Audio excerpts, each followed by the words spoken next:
or no?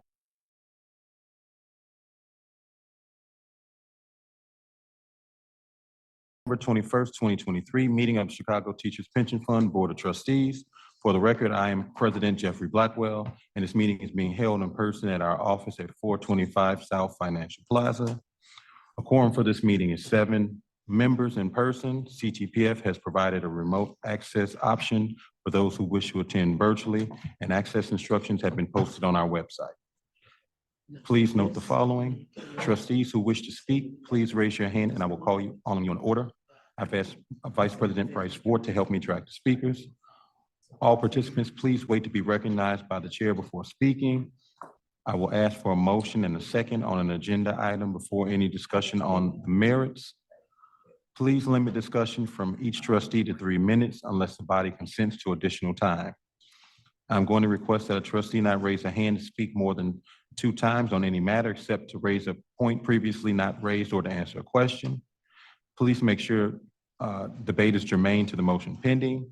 I will entertain a motion with due respect for the length of the debate to close or limit debate to a period certain. I'm going to ask board counsel to assist me by pointing out if any of the adopted standing rules of debate are not being followed. Please be respectful of each other and allow frank and full discussion, but in an efficient manner. Our agenda calls for us to go into executive session. We will suspend our Zoom meeting and ask non-attendees to leave the room while we are in executive session. Please monitor the meeting online to determine when we are back in open session. For our staff and trustees to focus on the business of the meeting, we will not respond to messages from the public sent using the Zoom chat feature. If you have questions, please forward them to memberservices@ctpf.org. We will now move on to public participation. Do we have any members of the public who wish to be heard? Please raise your hand or send a note in the chat. Please limit your statements to 3 minutes each. We have Trustee Padilla, Ms. Tina Padilla. Okay. Get the timer going.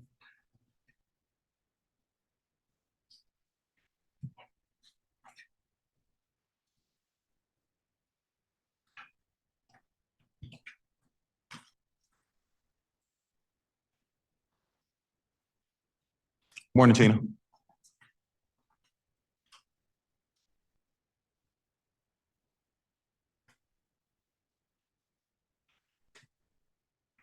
Is she there?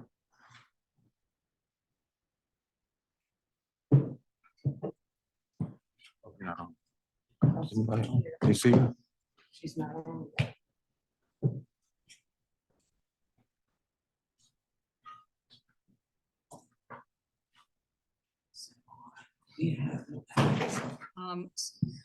Just having a hard time on muting. Oh, there. Hello, everyone. Morning. You're all doing well and staying healthy with all the flu and COVID and everything else. I know how hard it is when you're in the school buildings with all the kiddos. But good morning. Hello, trustees and everyone in attendance today. My name is Tina Padilla. I'm the representative of the Pension Advocacy Group.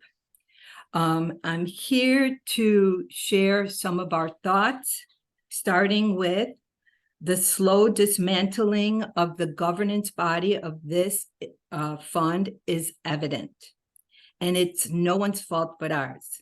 It is the members' duty to engage in our retirement savings fund and hold those who have been elected to represent all of us accountable.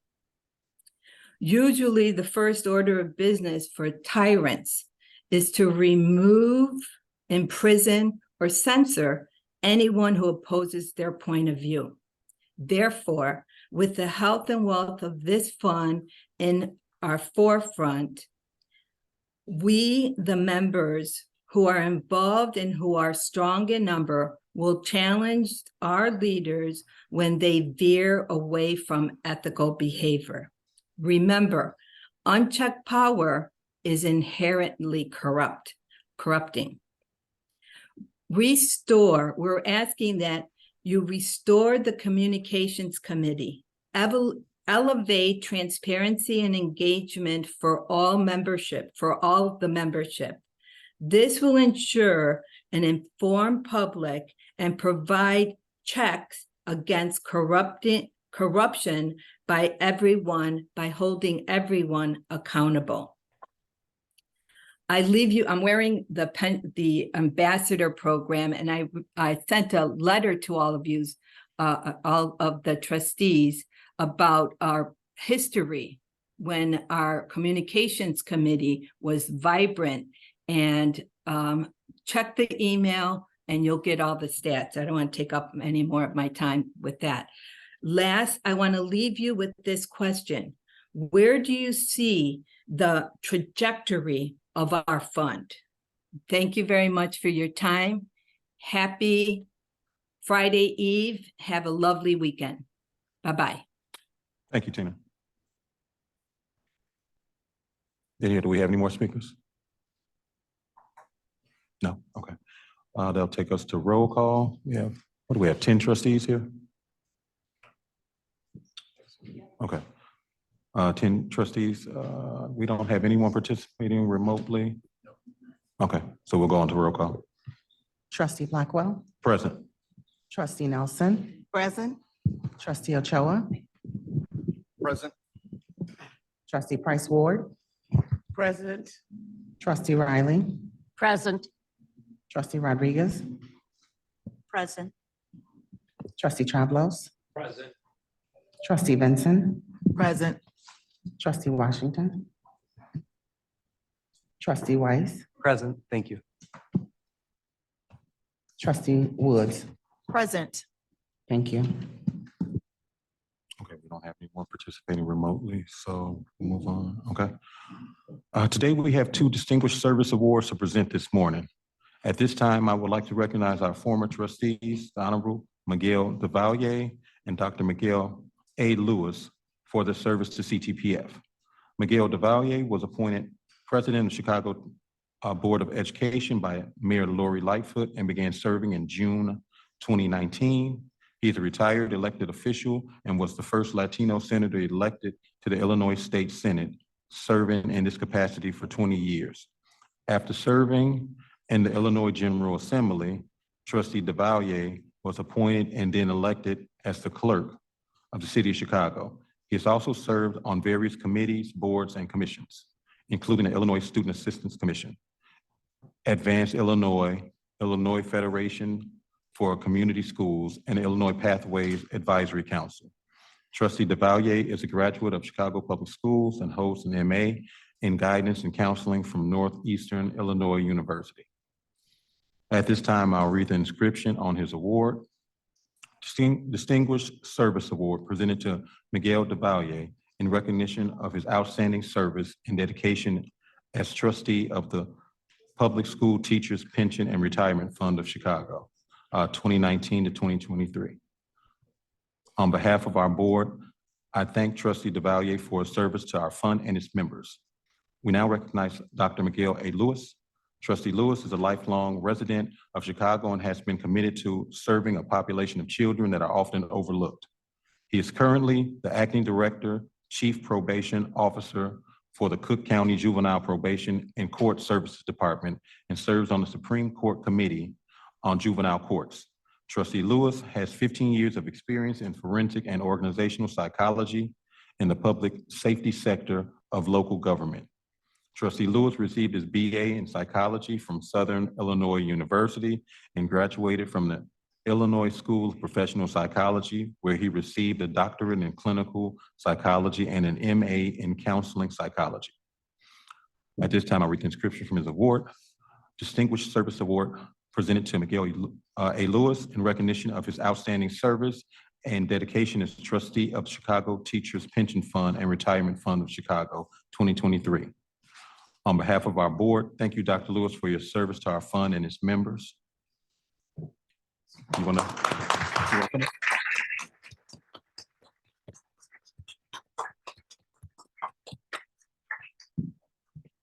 Good morning, everyone. Executive Director Lenore, President Blackwell, and all of the CTPF Board of Trustee members. I appreciate the acknowledgement. Thank you for the invitation back to this space. What a journey, what a ride. While my term on this board may have been short in time, it was a valuable experience and a valuable opportunity for me to serve in this capacity. And I appreciate the opportunity to be acknowledged for the service. Thank you again. Thank you.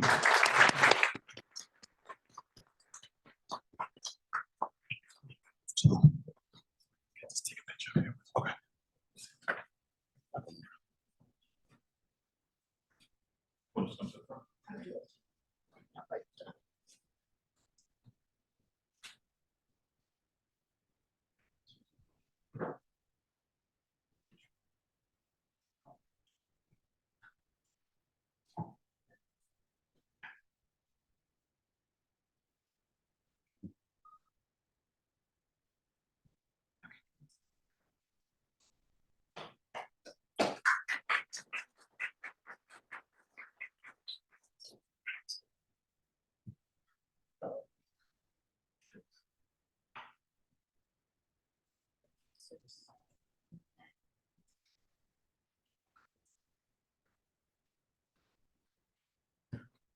I tried to get him to stay, but he said he's gonna take off.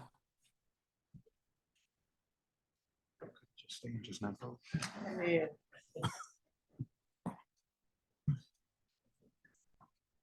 Yeah, I hate to see him go. Okay, we will now move on to the vote agenda. Our first order of business is the approval of today's timed agenda and fixed time for adjournment. I'd like to entertain a motion to approve today's timed agenda and fixed time for adjournment. So moved. Motion made by trustee Riley, seconded by trustee Price Ward. Call the question.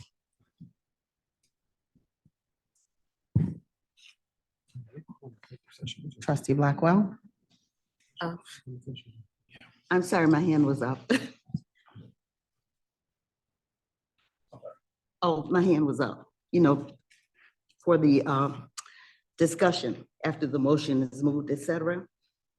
Okay, so for the discussion, I see that there are several things on the agenda that may cause us to run over because the approval of the board committee restructuring that the trustees had no part in planning may run a little long. And so I will be saying no to the time agenda because we need not rush through certain items that are very important. Thank you.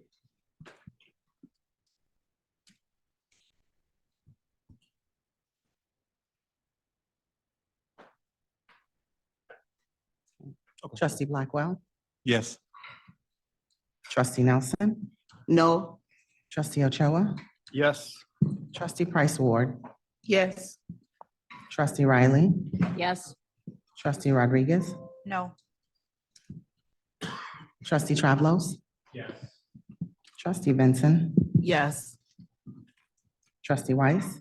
Yes, thanks. Trustee Woods? Yes.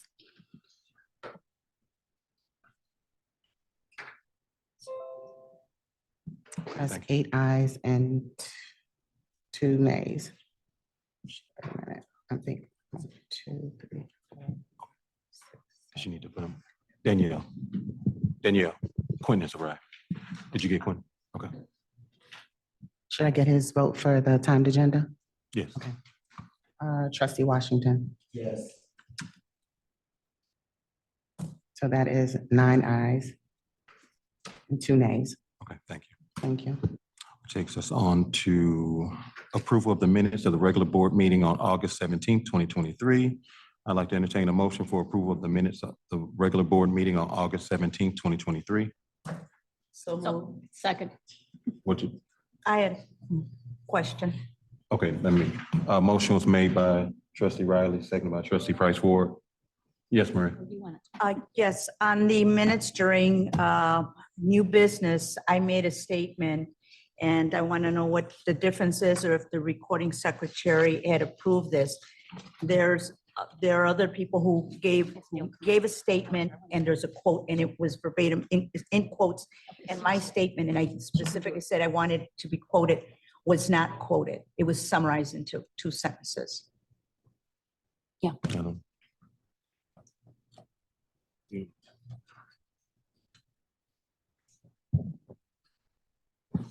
Trustee Rodriguez, are you asking about the summary in unfinished business on page 15 of the minutes? It was unfinished business or new business, yes. And so your request is to add the full statement as opposed to the summary to the minutes? Correct, just as others did at the beginning of the minutes. So we currently have a motion and a second to approve the minutes as written. I think what Trustee Rodriguez, I think what you're asking is for the people who made the motion and second to withdraw that motion and consider your revision, or we can see if that motion passes, and if not, entertain a motion to make that amendment as you'd like to see. Consider the revision so that is exactly as I had stated, please. So Trustee Rodriguez is making a request to make that revision with a full statement of what she had said at the meeting as opposed to a summary. Thank you. I think we should vote to the motion that's on the floor, that's been made and seconded. Call the question. Thank you. Trustee Blackwell, Yes. trustee Nelson, I want to be perfectly clear before I answer. Are we stating yes or no as to whether it should be revised as trustee Rodriguez had stated? So we're proceeding with a motion to approve the minutes as written. Well, then I'll answer no, because it should be as she stated.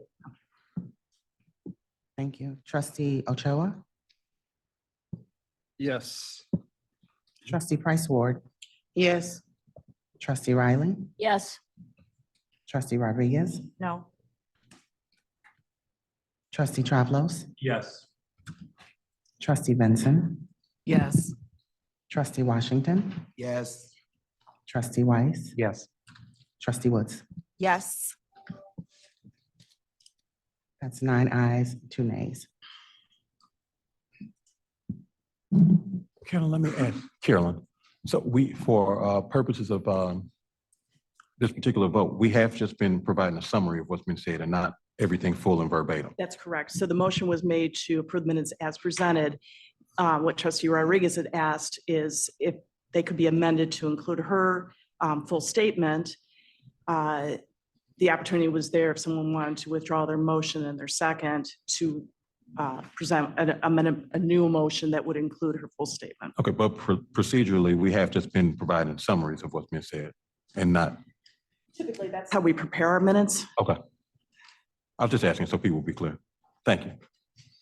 Okay, that takes us to. I have my hand up.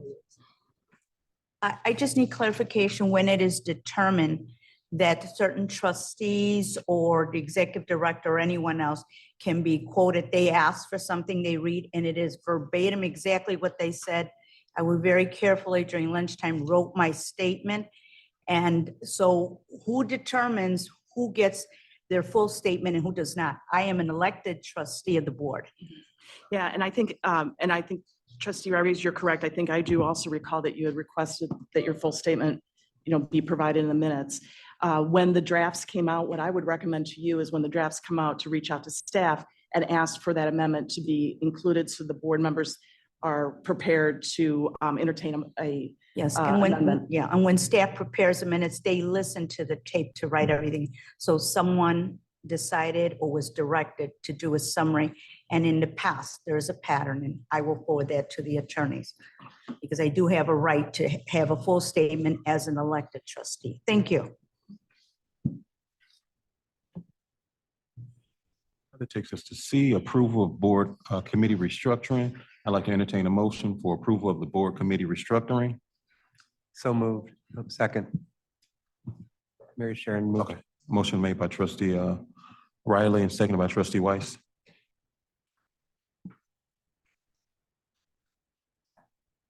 No hands? We aren't gonna do a full discussion, Lois. We had a discussion in the last meeting. We were just gonna vote. If you had a question, you go ahead and Oh, ask your I'm question. sorry. There was not enough time to fully discuss because the trustees were not involved in the restructuring. How can you restructure something in an authoritarian manner without the trustees' input? We are elected by the members, and we should have input regarding anything that affects the members. And so the discussion was very short last time. So if we do not have time to fully have trustee input, then we need to move this to another time when we can have trustee input. We're not in an authoritarian situation here. It may have been one in Washington a few years, at least very recent years, at any rate, but we're not going to start that here. And that's what I have to say about it. The discussion we had was 45 minutes, almost an hour, and there weren't many. Can you restructure 6 different and eliminate committees that some folks don't even have to attend? The Return to Work Committee, which I am the chair of, and I'm not even listed as the chair when it came up as the results, but I was there. Trustee Rodriguez, also a pensioner, and Mary Sharon Riley, also a pensioner, were at that meeting. And we know things about the Board of Education and what happens with educators that those who are there may not know, who are running the meetings. And because of our expertise in our areas, we have been able to help members get through those hearings. And that is where I'm coming from. You can't restructure something you know nothing about. And I just want to be kind and respectful in that way when I say you can't restructure something you know nothing about. And I thank you. Someone, please correct me if I'm wrong. How long was that meeting that we had on the restructuring? Go ahead, Kurt. So just to address the concern, Trustee Nelson, we did meet with the president and vice president in terms of how the committees would be restructured. And even though we could have taken a vote after that discussion, we purposely decided to just leave it at a discussion at the last board meeting so that the board members could weigh in, and if there were any changes that were proposed, we could take those back and vote at a separate meeting, which is what we're doing today. In terms of return to work, I totally understand what you're saying in terms of the return to work and the value that you bring to that committee specifically, as well as the other retirees. The work is still going to be done. It just will be absorbed into the service credit and claims, the claims and service credit committee. So that work will still be done. And in terms of making sure that the board members are involved, that was the reason that we did not take a vote immediately. We wanted the trustees to give us their input. And if I could just, Respectfully, excuse me, I want to, answer our director, Lenore, is that the president and the vice president are not chairs of those committees. So to not even discuss with the chairs of those committees, I think is a failing of our fund. We are the trustees and we are the chairs. And so Director Lenore, I understand, that you were trying to be helpful in that respect, but it failed. And, That's not the way you do it. and Trustee Nelson, that was the reason that it didn't end with just that discussion with the president and vice president. That's why it was brought to the full board, including all the chairs of those committees. No. The chairs were not in on the discussion, during the discussion. The chairs were not asked anything. The chairs were just left out. We as trustees are responsible to those who elect us to be able to know what is going on with the fund at all times. That is our duty. And I have spent a lot of money being a trustee because that seems to be where I was led to be. My personal, money to be a trustee, the mailings and all of that other to be a trustee. So I have no one that I'm looking out for except myself, who is a pensioner, and the other members of the fund. Yes. We put the money here along with the state. Agreed. Okay, Yeah, and I thank you. Not intended, Trustee Nelson, to step on any toes. It was intended to provide some efficiency in terms of the board meetings, but none of the work of our trustees Right. will be And we'll excluded. stop now because of time and, Okay. excuse me.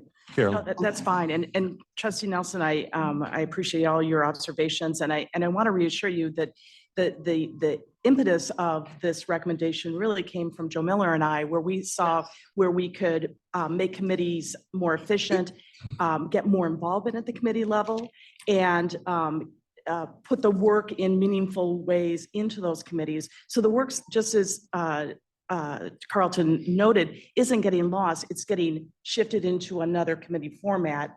And what I think I hear you saying, trustee Nelson, is if the committees are restructured as they are, you would still feel strongly that you'd like to be involved in claims and service credits because they would be the committee that would absorb those return to work hearings. But again, this goes back to trying to make the committee work efficient, meaningful, and have more involvement from trustees as opposed to just small committees that only have 3 trustees on them. Thank you.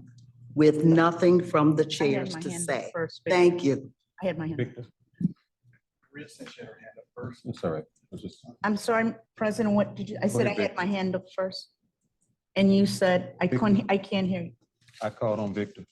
You saw Victor's first, okay. Okay, so just trustee Nelson, the way I look at these changes is that your expertise is not eliminated. The organization of our board with the right retirees versus the active, I think your input is so valuable on a number of issues, not just issues that apply to retirees. And I see that even with the reorganization, you're still going to have that input.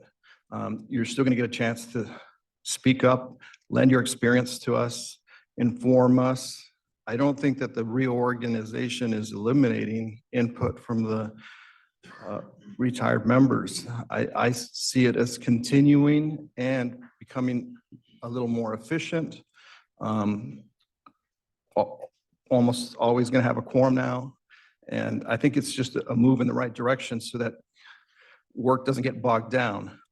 But the retirees, members on this board, we want your input on these issues that you bring up because your experience with this is so valuable. I don't think this reorganization is going to eliminate that.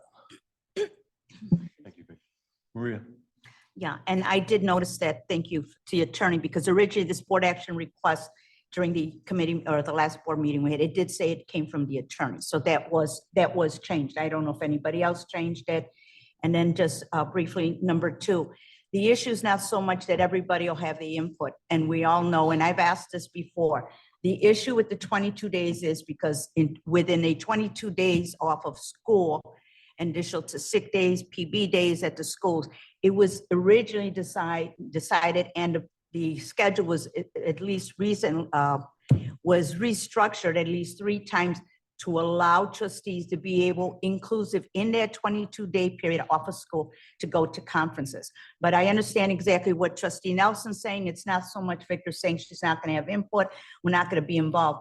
The point was as a trustee, as a chairperson, and I chaired that committee as well before trustee Nelson came. It's just the courtesy I guess you've spoken to somebody and this is an opinion others formulated, but it wasn't included with the chairperson. And I understand that. Everybody has to be respected. We can't say 1 or 2 people run the whole board. We're all equal. Thank you. Anyone else? Anyone else? Thank you all. Call the question? Trustee Blackwell, Yes. trustee Nelson, No? trustee Ochoa, Yes. trustee Price Ward, Yes. trustee Riley, Yes. trustee Rodriguez, No. trustee Trablos, Yes. trustee Benson, Yes. Washington, Yes. trustee Weiss, Yes. trustee Woods. Yes. That's 9 ayes, 2 nays. Now that takes us to D, approval of GRS assumptions and recommendations for the FY 2023 actuarial evaluation. Get the motion before the presentation. I'd like to entertain a motion for approval of the GRS assumptions and recommendations for FY 2023 actuarial evaluation. Motion's made by trustee Vincent, seconded by trustee Riley, I'm sorry. I'm sorry, who was the Point of second? lines.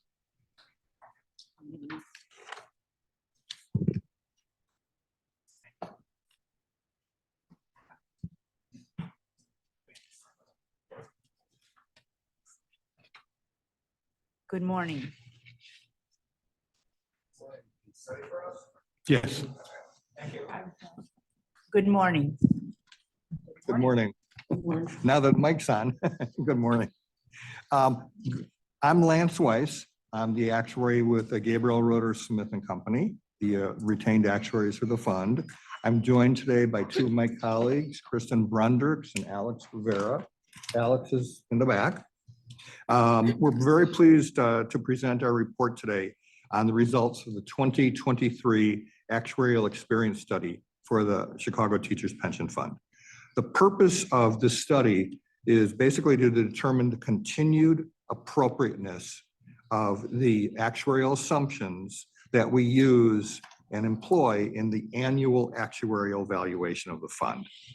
This study in particular was based on census information that was provided to us by the CTPF staff for the period from July 1, 2017 through June 30, 2022. And this is the same census information that we use for the annual actuarial valuations. This report also includes our recommendations for updating actuarial assumptions and methods to be effective for the upcoming June 30, 2023 actuarial valuation, which is in the process of being completed right now as we speak. We also include the illustrative cost impact of our recommended actuarial assumptions. And the way we determined the cost impact was to assume that it was effective for last year's actuarial valuation, because we haven't completed this year's yet.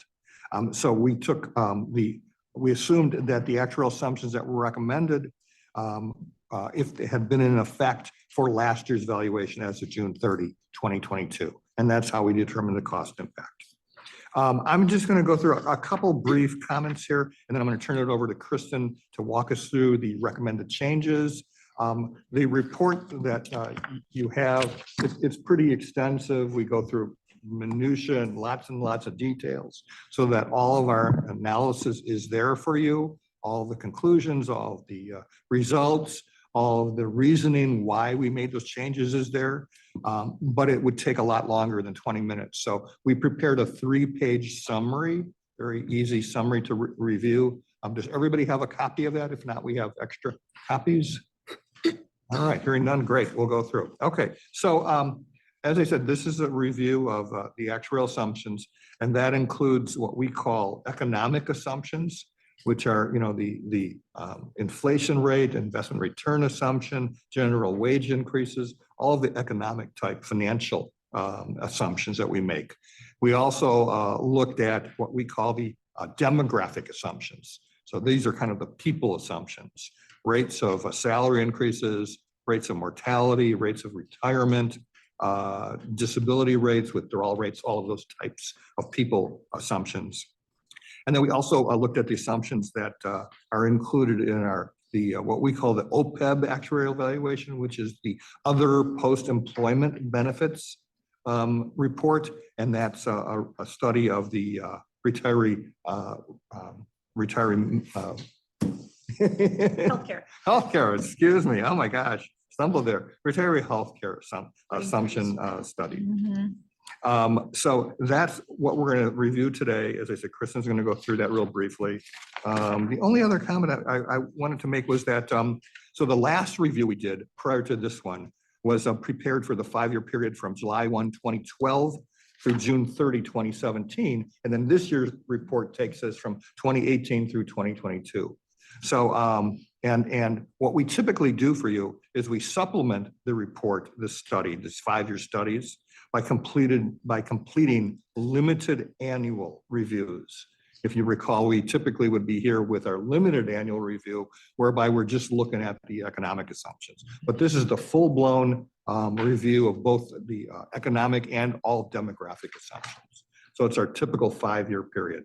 And, you know, typically, the assumptions that we prepare today, that we're going to recommend today, we know they're not going to be good forever. We have to look at them periodically. And generally speaking, we recommend that you look at all of the assumptions every 3 to 5 years. So we're at the 5-year period here. It's a good recap of, you know, what's going on.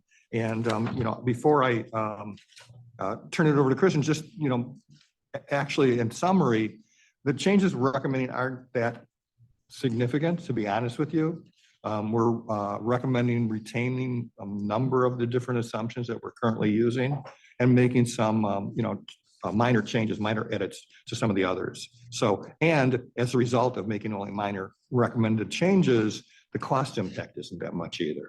So I'm going to turn it over to Kristen, who'll walk you through the 3-page summary of the recommended changes. Great. Thank you, Lance. Good morning, everyone. Our full report has lots and lots of details. Yeah.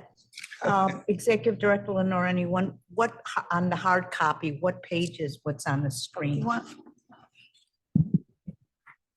That was sent later, Trustee Rodriguez. Okay, thank you. Thank you.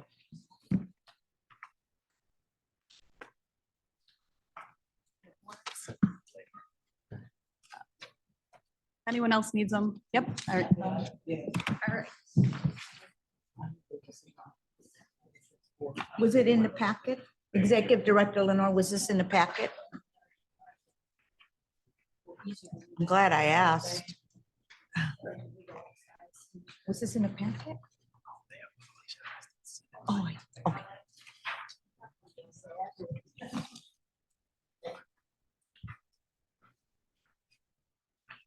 Now, aren't you all happy I asked? Thank you. Thank you. Thank you. All right. So on this, we just have kind of the overall, the current assumption we list, and then the recommendation that we're going to recommend for changing that would first be used in this upcoming June 30th, 2023 valuation. So we'll start with the the economic assumptions. So currently the price inflation assumption is 2.25%.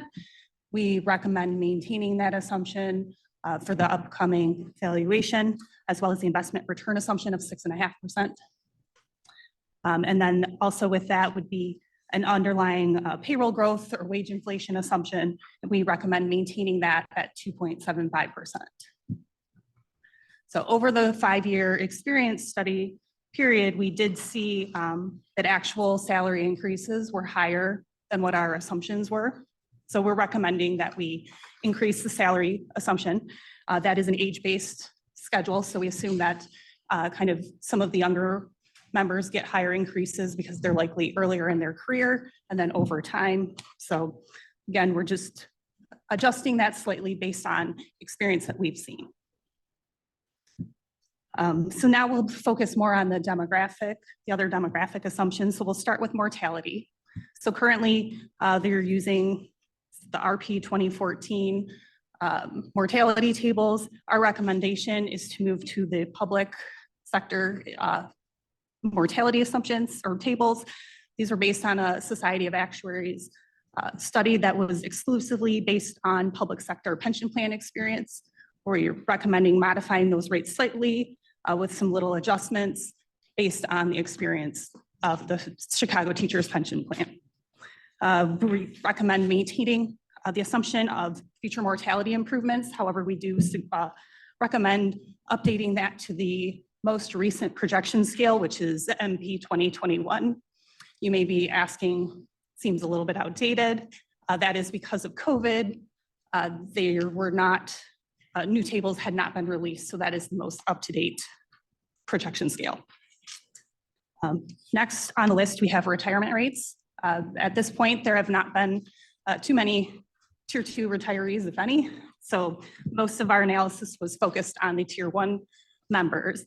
And we did see that more members retired than what our assumptions were. So we're recommending an overall increase in our retirement assumption. Some of the earlier ages, I believe, we're increasing the retirement rates, and maybe as you get a little bit older, we are decreasing some of them, but overall, it's an increase in the retirement rates. Next, we have turnover or termination rates. So this would be for members who leave employment prior to being eligible for a retirement benefit. And so for this, we saw that there were fewer terminations than what we were assuming. So we're recommending a slight decrease to these rates. Disabilities, there were fewer disabilities than we were assuming. So again, slight modification to decrease these rates. We make an assumption for the valuation that the people who terminate or retire in the month of June, we're assuming that those people haven't been replaced necessarily for the upcoming school year. So we do make a little adjustment to the number of active members for purposes of calculating the liabilities as well as the statutory contribution. So we recommend maintaining that assumption. The next one we have on here is the population projection, because the funding policy of the plan is to reach 90% funded in 2059. We are recommending, or we are required to do a full projection based on future members all the way through 2059. So our assumption currently is to maintain or assume that the number of actives as of the valuation date will remain the same all the way through 2059. So we're recommending keeping that assumption. Then the next on here, we do have a few other smaller assumptions. So the marriage assumption, we're recommending some slight decreases to the percent of males and females who are married based on plan experience, the spousage age, and then just for administrative expenses is the last one on this first page. We currently use the budgeted amount that is provided by staff. We increase it or project it, or we assume that it increases by 5.75% each year for the first 15 years. We've seen that has been understating the administrative expenses, so we're recommending increasing that to 7.5% increase for the first 15 years, and then after that, it'll remain, it'll increase just with the payroll. On the second page, we just have the cost method, amortization method, funding. These are set in statute. We can't change those, so we're just reiterating that. And then lastly, we have the healthcare related assumptions, where we're just modifying some of the participation assumptions and coverage and continuation just based on actual experience that we saw based on the data that we received for each of the valuations over the past 5 years. As Lance said, these are all, for the most part, very minor tweaks to the rates. And so he'll spend more time going over the costs associated with that on the third page. And as I said earlier, all of the details on why we're making these recommendations are in our full report, but we're not going to go through that because we'll bore the out of you. If you turn to the third page in this 3-page summary, we've got the cost impact. And as Kristen mentioned, we consider these, minor tweaks to the assumption recommendations, and so the cost impact really isn't that much. If you top graph on the third page here, this is the results of the June 30, 2022 valuation. So again, we haven't completed the 2023 yet. In fact, we need your recommendation and approval of these assumptions today so that we can complete the 2023 actuarials valuation report. So this is the impact on last year's results, illustrative impact. If we made these changes last year, what would the impact be? So the total liability, total accrued liability has gone down $308 million. Now, that sounds large, but it's on 26 billion. It's on a base of 26 billion. So it went down from 25,955 to 25,646 million. And so that's a minor, we consider it as actuaries, a minor 1.19% decrease. The funded ratio went up minimally from 46.78 to 47.35%. So a 0.56% change in the funded ratio. It's always good to have that funded ratio go up, obviously. In terms of contribution requirements, and again, this is just, the 1 year change in the contribution requirement. So the 2022 valuation determines the 2024 contributions.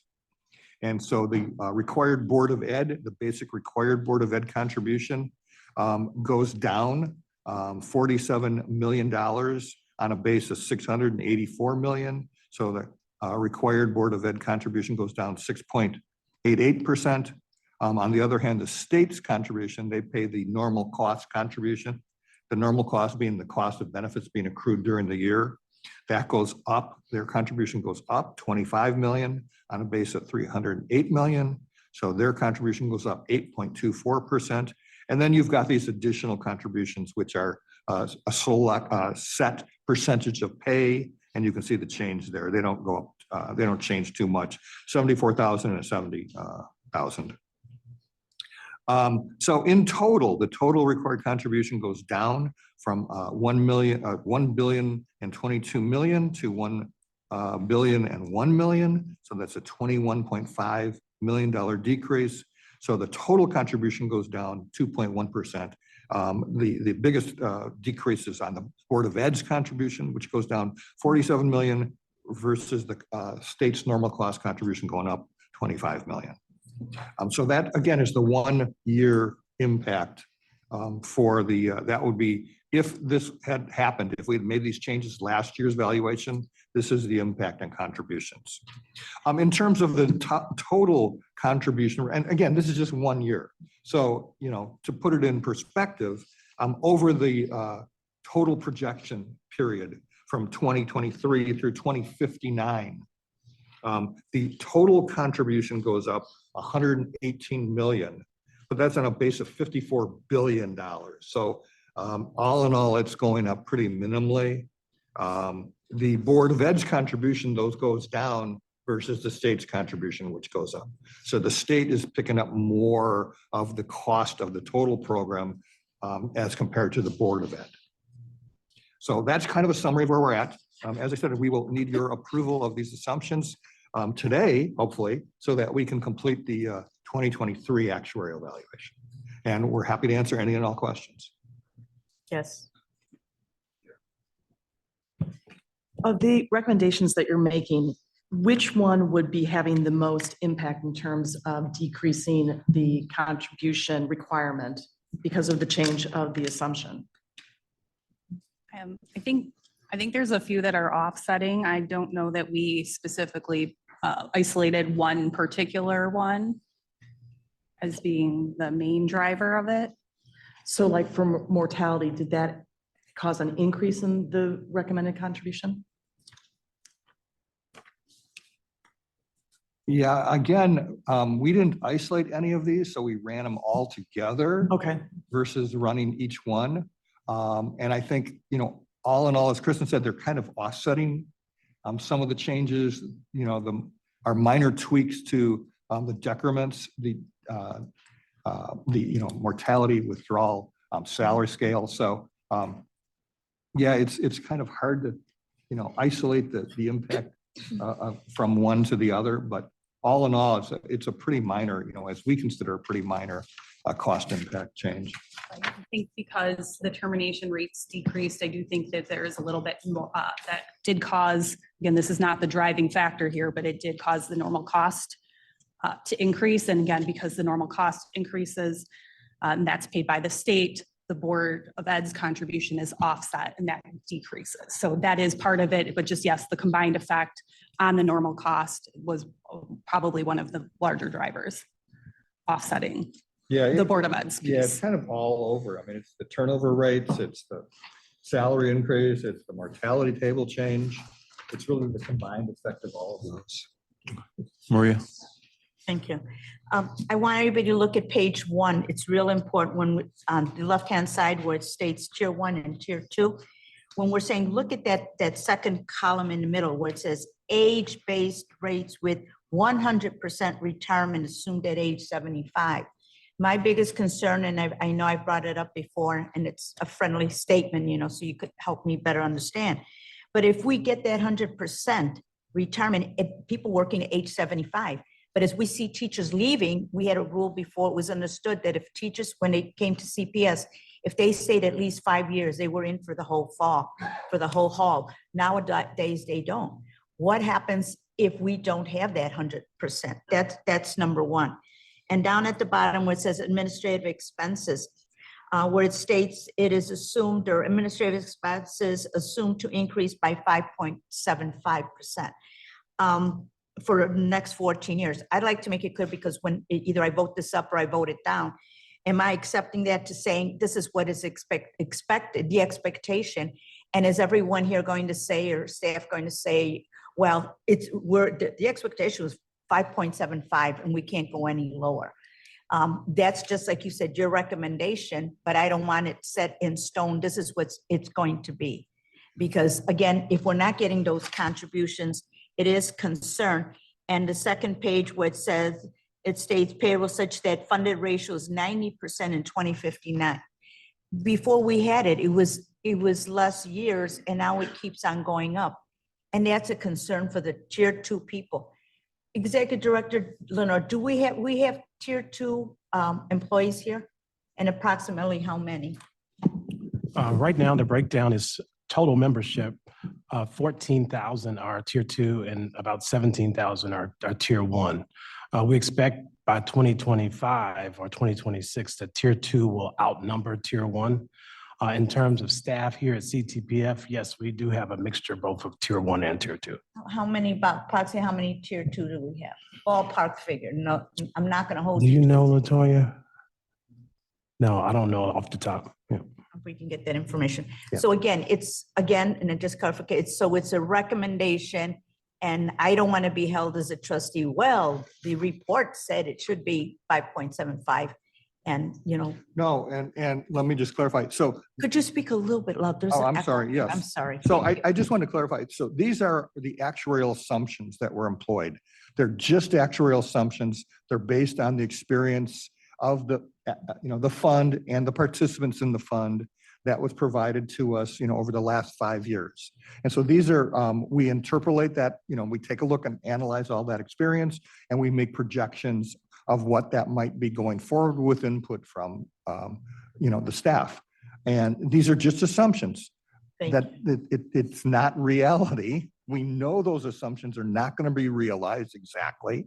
It's our best guess as to what, your future anticipated experience will be, but it's just a guess. What happens when we do the valuation is we look at the actuarial, what happened, what really happened.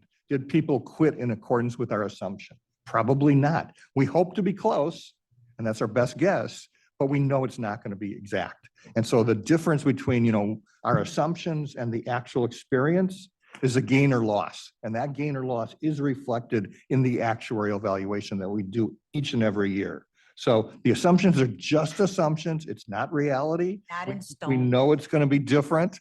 Real experience is going to be different. It's just our best guess of what may happen in the future. We hope to be close, but that's why we do the study every 5 years, to refresh those assumptions. And so it's just an assumption that we use basically to calculate the contribution requirements. But those contribution requirements get changed each and every year based on the gains and losses. So what really happens, for example, administrative expense, if it doesn't go up 5.75%, great. That's going to be a gain. I agree. That's great. That's going to be a gain. And that will get reflected. So the actual experience of the fund does get reflected each and every year as an adjustment, through these gains and losses. So Thank does you. that help? Thanks for. Lois thanks was for that next. clear Lois, clarification. then Thank you. Tammy, then Phil. The tax levy. Now, you said that these assumptions every 5 years. Within the last 5 years, the tax levy that was, I'm sorry that I wasn't on the speaker, but I'm requesting an explanation regarding the tax levy that was not coming straight to the pension fund. It was diverted some years ago. Now, within the last 5 years, it has been coming into the pension fund. So as you do your assumptions, did you include what the tax levy as a separate item that was not coming before, and then the state item as separate? Those two are separate? And I just need to know, because that, under the guidelines before is something we were not getting, and now we are getting. So is it separate from what the state normal costs, gives us? And then we receive monies from the Board of Education as a return on their loan per se that they took several years ago. So Yeah. I just need to know for myself, Yes, yes. The easy answer is yes. We take into account the contribution from the Board of Ed and as well as the state contribution, the separate state contribution. And that's included in the financial assets that are provided to us by fund staff. And it is separately identified. The tax levy, the money that's coming in through the tax levy Yes. is a third source. Is that it? Well, to me, that's the Board of Ed contribution, basically, right? Well, initially it wasn't. Well, how, yes, we take Okay, it, yes. so I just need to know what's happening We here. do, yes, it is separately identified. I get it. Tammy, Phil, Mary Sharon, Jackie. Thank you. So mine is really just a clarifying question, because was the, okay, so these are the 2023 assumptions, and you say that it's done every 5 years. So my assumption is 2018 was the last one. Yes. And, but some of these numbers are being extrapolated out to 2059. So I guess there's like a lot going on, to the point that Lois was making about a change in state contributions. Are we tracking the fact that, since COVID, we've had so many more teachers retire or just quit or leave? So the numbers fluctuate. I just want to confirm, so the review of this is done every 5 years, even though you're extrapolating out 14. Yes, and we take into account each year's change in the demographics. So as teachers retire, get hired, quit, whatever, that comes into us based on through each year's census data. And so we collect the census data each and every year. Even though we do this full assumption study over 5 years, we collect the census data. And that, when I talk about being the actual experience, that's the actual experience based on this actual census data that we collect each and every year. I think, thank you, Trustee Lois, Trustee Nelson. I think you kind of, so the required Board of Ed contribution includes the new tax levy. Is that correct? Is that what we're understanding? Is that, because it should probably be a separate line item, since it's just for our own clarification. Additionally, I'm looking at the asset smoothing. And I'm just wondering, it says as of June 30th, 2002. Is that just a typo? It is not.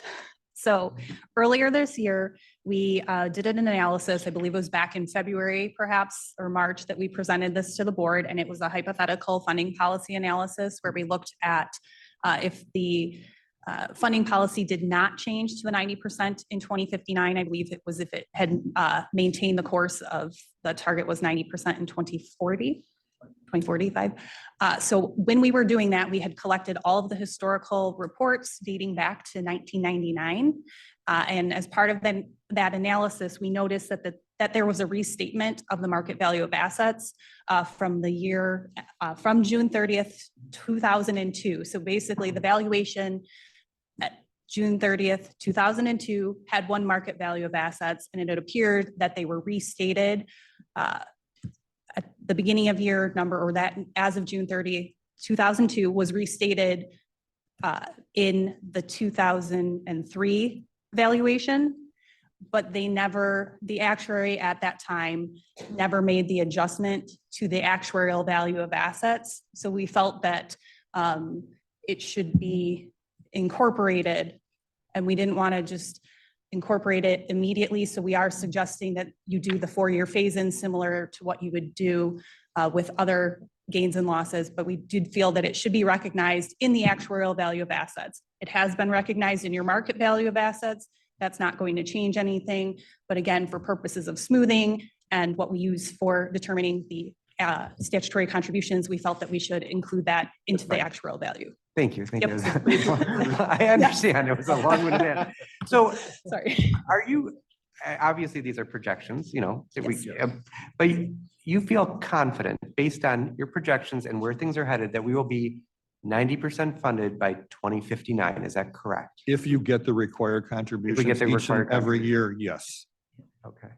Do you foresee, and I'm not holding it, do you foresee any, you're just saying if we receive the contributions, period? Okay, Period. very good. Thank you so much. Yeah, we're not opining on the ability of the state or the Board of Ed or the tax levy to, you know, be there. We're just saying if it's there, you will get to 90% based on our assumptions. Great. Thank you so much. Mayor Sharon? I have so many thoughts running through my head, but the 2002 is kind of an interesting time in that in 95 is when we lost the property tax levy because good old Mayor Daley wanted to use it to fund schools. Was it appropriate? Of course it wasn't. So at that time, we were about 100% funded. And for the next couple of years, we were. So now, I mean, I'm happy to see we're 47 instead of 46, and I think we're better than TRS by about a point. But I mean, there's so many crazy things. Why was CPS always responsible for our pension fund when none of the other school districts in the state are? The state is. So that's a drain on the Chicago budget in every way. And I mean, I think it's so ridiculous, but nobody's going to do anything about it because it'll cost too much money. So here we are. I mean, I don't know. As I say, I've had so many thoughts running through my head and I haven't written them down, so I can't remember them all. But I think there has to be something going forward that remedies some of this. Because we stayed in that 90 to 100% funded for a few years. But then, and I don't remember the year, we had a different leader at CPS and took another holiday. So the total cost to our fund is $3.2 billion. What would we be like had we had that money? And I mean, it was totally immoral. So somebody else can talk. I've talked enough. In reference to that tax levy inquiry from Trustee Nelson, where does this additional funding come from for Board of Education and the state? Where exactly does that come from? Or do you Where we talk about the additional Board of Ed contributions, Yes. additional state contributions, those were levied in, those are a state legislative change. Okay. So it's in the pension code. Okay. Do you have the quote? Do you have the I site? don't have it's but it is a percentage of pay contribution. I'm trying to find.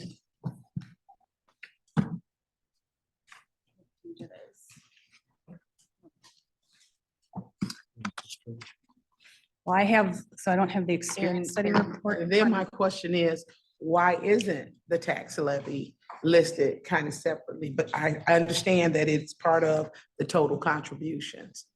But that's how we lose track of money when it's not detailed out.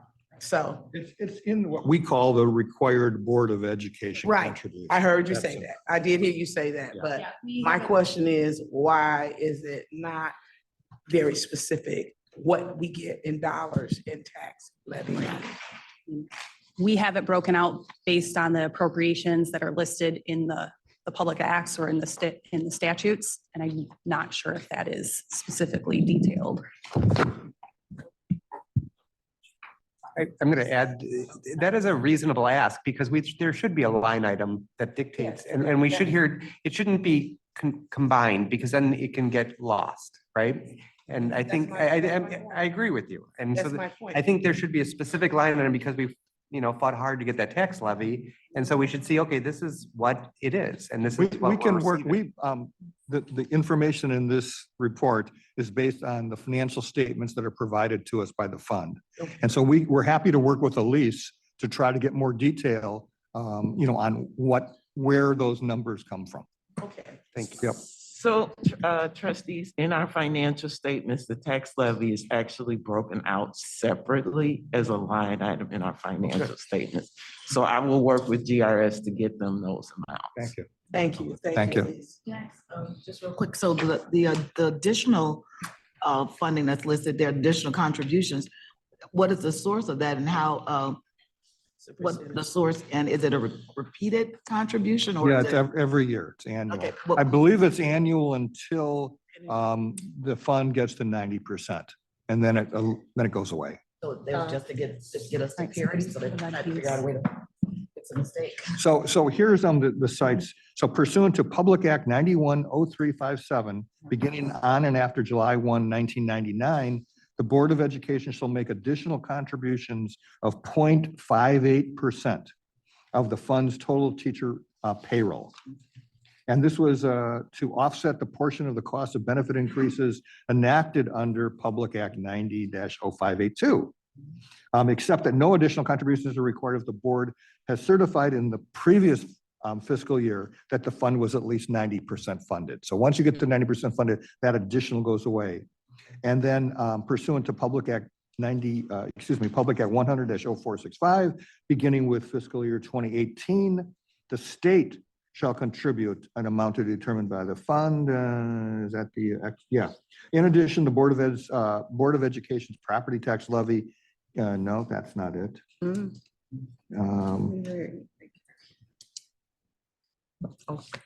Lance, can you tell us what the section of this pension code that you're reading from? Is it section 17 dash something? I'm not sure. We have it listed under, public acts, but it's in the code as well. And we can look into Yeah. trying to provide that breakout in the future. Okay. Did they answer your question, Tammy? I said you did. Okay, go ahead, Lois. And this is brief, no problem. At any rate, the tax levy was a percent totally separate from the board. It was like a 5 cent per person coming from the taxes from the city itself. Yes. So that should not be connected with what the board does. It's totally, at least totally separate. Thank you. Yeah, well, as I said, we're happy to work. We'll work with Elise to make sure that we itemize those items. Tanya. Thank you so much. I just want to weigh in on the conversation to underline and probably highlight what's already been said about the need for that breakdown. I think it's important for the public to understand how that operates, especially since it's a line item on their property tax bill. Lastly, I'll say that to Trustee's comment about how we got here and how we go forward, take some courageous and brave acts on all of our parts. And certainly I look forward to the opportunity where both of our legislative teams can work together, both CTPF and CBOE, in advancing this conversation so that we can come up with something that looks more long-term and expresses the desire to create equity and parity, while at the same time being sure that we meet the needs of our retarees. Thank you. The only other comment I'll make is, and you've heard me talk about this before, the real problem with the funding is that it's the funding policy that's in the state. The pension code, which is the 90% funding to 2059. That's as from an actuarial point of view, that's really not actuarially sound. And the way that, it backloads contributions. So, you're struggling to get to 50% funded. It's going to be a few years before you even get to 50% funded based on this funding policy. When it was enacted, it wasn't actually signed at that time. It's still not actually sound. And as your actuary, we don't recommend that as a funding policy, but it would take a change in from the legislative point of view to make that change. But again, that's the real problem here. Carolyn. And I concur with that, you know, that thought, the state law does us no favors. I mean, the SEC has called it statutory underfunding. Now, what happens in the local governments in Illinois that I work with fire and police funds, we also have a statutory minimum approach in our statute of 90% funding and use of projected unit credit. But what they are doing is they are also asking their actuary to prepare a recommended contribution based on assumptions that are more actuarial sound. And that typically means using entry age normal and 100% funding goals. And it may even be some changes in the amortization schedule as well. So when you can get a buy-in from the employer that we need to be funding better than our state statute is providing for, that's when we're going to start making some strides forward. And we're just going to have to work our way through this. Should we work to try to get the statute changed, or should we work with our employer to try to start incrementally getting more funding above the statutory minimum? And those are good questions for us to start asking ourselves. And we have that information, that calculation, that alternative calculation in our actuarial valuation report.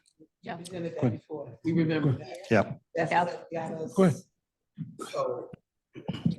So can I ask, and I don't know if you would know this off the top of your head, you probably wouldn't, and that's okay. But what is the difference between doing it right and doing what we're doing?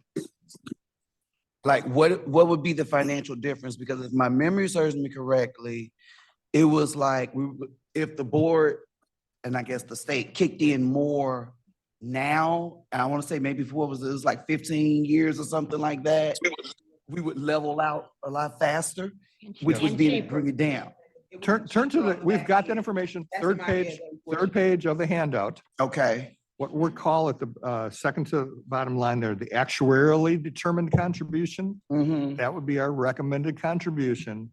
And so if you look at the recommended assumptions column there, the total required employer contribution is $1.1 billion, right? That's under the statutory contribution policy.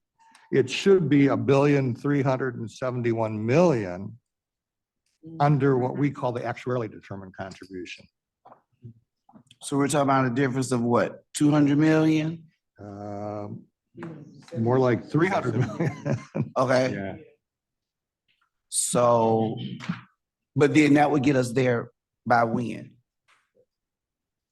Kristen, do you know? 100%. I think it's by 21 years. So I think it's 2045. 21 years. Looks like 21 years because we started at 30 years. Yeah. So 21 years from now would be what? 20? Thank you. I don't teach math, I teach music. So, but, so you're saying in 21 years, if we were to do that, then we would be at 100% funded. And then at that point, it brings, we're maintaining, right? Right. Then all you're paying is the normal cost. You know, the contribution, the basic contribution now basically is, it's high because you're still paying off that unfunded liability that was created. And so once you get to 100%, that unfunded is zero. And all you're doing is paying the normal cost, which is the cost of benefits accruing during each year, which is very reasonable. There is a graph in our annual funding valuation that does have that. It's not part of, I think, the board packet today, but this is the June 30th to 2022 valuation report. It was graph 4 on page 34. It does show kind of there is statutory, and then the red is the additional ADC, and then how it drastically decreases after that 21 years. And we'll include that same exhibit in this next year's valuation report. Thank you. A couple of things. How do we get, or how do the police and fire determine what theirs is now that they're all under one investment authority? But there's how many different units? There's like You're talking six- the downstate and suburban Yeah. police funds. It's like 600 different funds at least. They do an actuarial valuation of each of those funds. Each of the funds Yeah. in the contribution.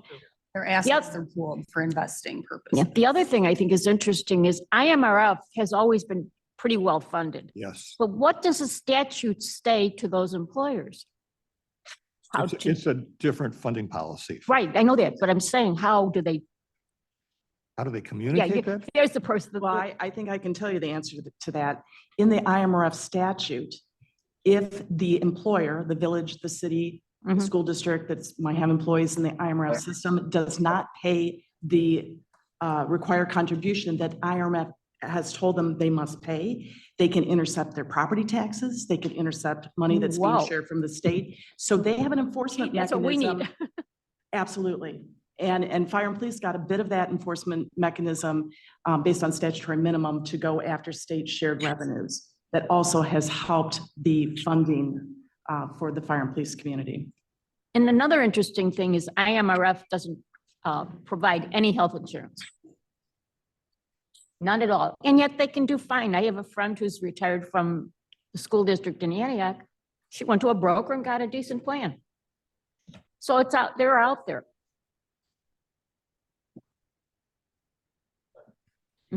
Thank you.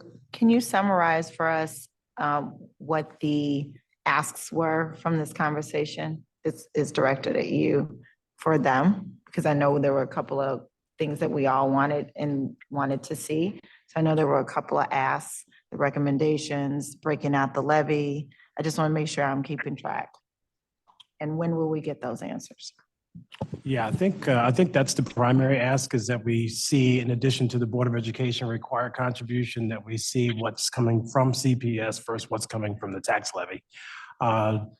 And in terms of the changes to that, I believe that's just a matter of our finance department providing that to GRS. Yeah, I'm drafting a request now to pull the numbers together for it. Thank you, that's helpful, because I think from my perspective, the desire is just to get a better understanding of the impact of all of these levers, if you will. So thank you. Victor and Mary Sharon. Yeah, I understand the ask, but I also think we need to approve this, get this going. In addition, and separately, we'll get this language that we want that explains the funding better. The breakout of the contributions is not going to change any of our recommendations. Our recommendations are based on the actual experience of the fund. It's just a matter of breaking out the contribution requirements, but it's not going to change. The total is going to be there. It's just a breakout. And we would need your approval of these assumptions to finalize the June 30, 2023 actuarial assumption.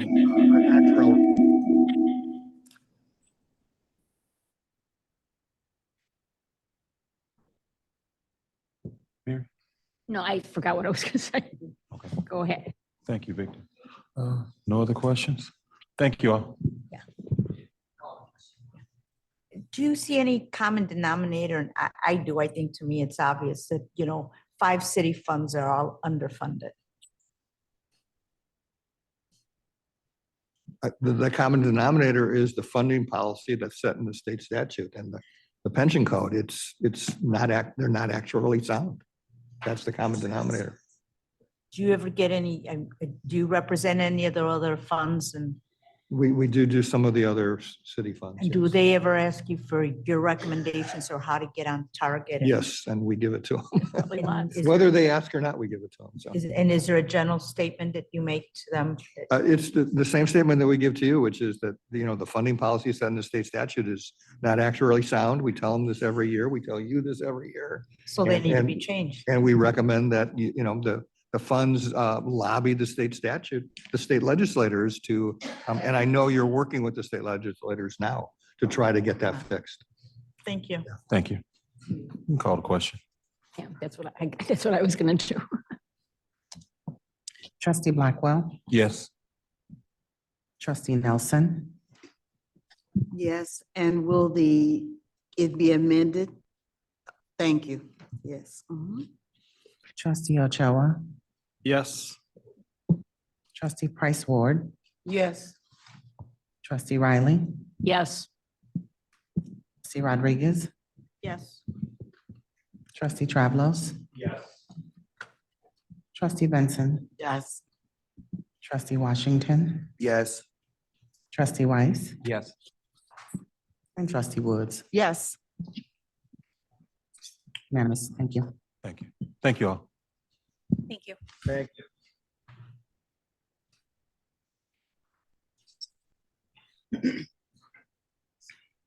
Thank you for answering all the questions.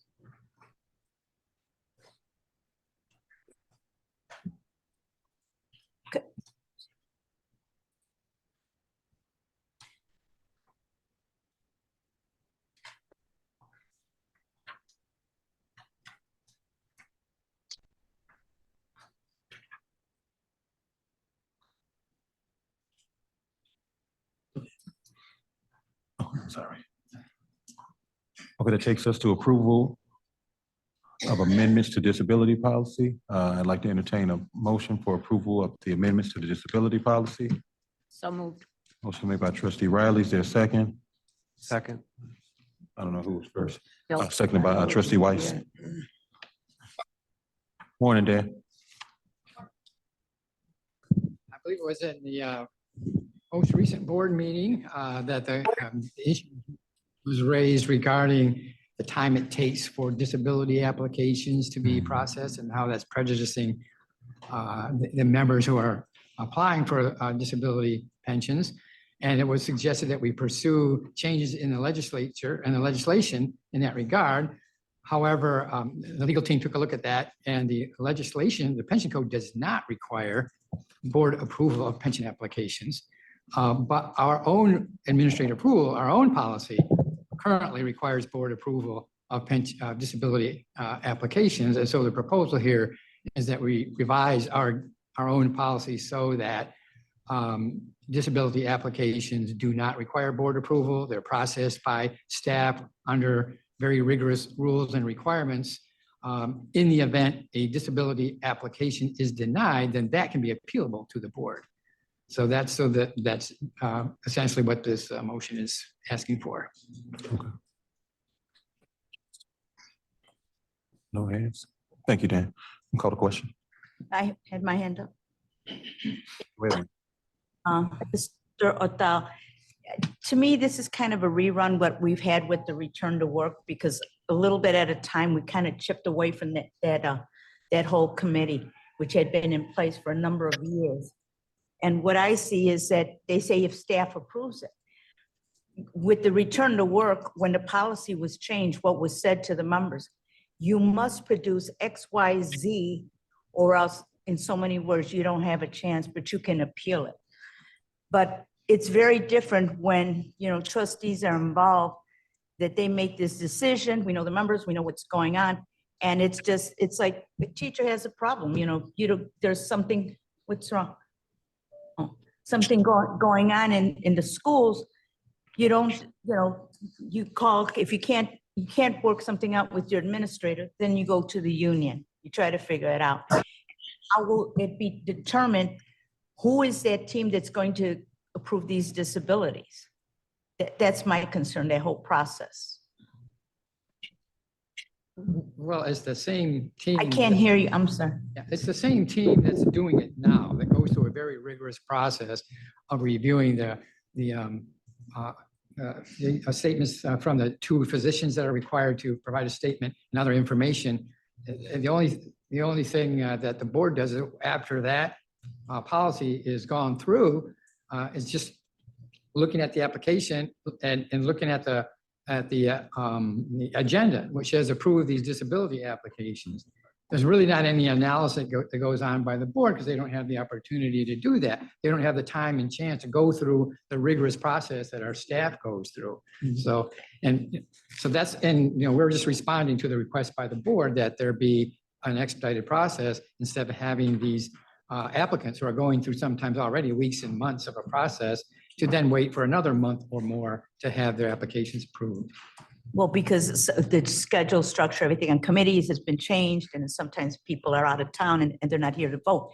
But there was a time also that we would able, way before your time, that trustees were sent an email or a phone call, and then a decision was made there to still be a part of it. Because I'm looking at a different perspective. We're sitting across the table, that the responsibilities or anything that trustees have any right to do anything is being chipped away little by little. Some people could care less and say, you know what, do whatever you can, you handle it. I'm not going to deal with it.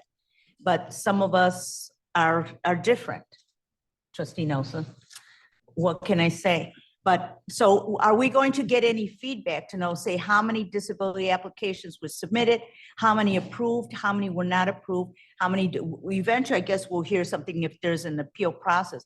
But sometimes when, like they said, when they changed that RTW, people were discouraged, or we hear people say, well, I'm going to get an attorney. And then we've heard it here in these board meetings, someone say, well, I'm not going to worry about it. They don't have enough money to sue us. They don't have enough money for an attorney. And to me, that's discouraging because this fund was built on the members' contributions. And that's my only concern. But if you're going to, because I'm sure you've already talked about, you've got the votes, but I want some accountability. We want reports. How many were submitted? How many were approved? How many weren't? What were the circumstances? And I've asked that in other committees also. What was the reason? Did they apply, or were they denied, or they never applied? Thank you. Maria, I agree with the last part, but I'm of the opinion there shouldn't be a disability committee and there shouldn't be a return to work, because if you follow the process, there's no need for it. Maria, I'm talking. No. Oh, I'm sorry. I thought you were done. Or you paused. Okay, I'm sorry. Return to work. We've put in some things. For one thing, there's not as many anymore because people caught on that the driver's ed teachers aren't going to run it. But the other thing is the process says, come to the fund. Because if you go through the work record of the person, you find out, or investigate it, you find out they're not in violation. It can stop right there. It doesn't have to go to a committee. And the disabilities, we've never had anything to say about it because it's determined by the professionals, the doctors. We don't have anything to say about it. In the period Maria was talking about, we had the names of the individuals, what their conditions were. I mean, it was totally in violation of HIPAA. So, I mean, I think we have to value our time and do what's most valuable to the fund that we provide. And those two committees, they're kind of out of our hands because it's set by statute, it's set by investigation, and we could do a whole lot less by just doing it the right way. We trustees don't have to touch everything that this fund does. If you would look at, and I haven't done it, but I know it's true, other pension funds meetings, they probably meet, I guess Carlton can tell me this. TRS meets how many times a year? 2-3 hours. They meet 6 times a year. And it's funny that you say that because I was having this conversation with LaToya this week, looking at TRS Georgia's minutes. And they meet 6 times a year. The meetings start around 10:30 and they're all done before noon. Yeah. I mean, we need to deal with the things that are important to us and our members as trustees. These two committees are minor in terms of impact on our members. And they can be solved at a different level. And you brought up something else. Information to that when people have to pay $26,000 and the fund tells us, give us cash, with credit. I'm sorry? Maybe Sharon still has the floor. I thought she finished. No, I am not finished. Okay, how long? I thought we had like. Carlton and I are getting information. Go ahead, Mary Jane. Carlton, does TRS provide health insurance? No, it's provided through the state of Illinois. Yeah, so it doesn't, the fund doesn't even deal with it. They don't. It's, what's it called? The state health program. No. I don't remember it. I mean, I know it's a separate thing. But I mean, I feel like this board, all they want is to control. And that's not our role. Our role is to be fiduciaries. And we have to move forward with this because we're wasting a whole lot of time. And I'm doing it now. So sorry, go back. I have Quentin, then I have Vic.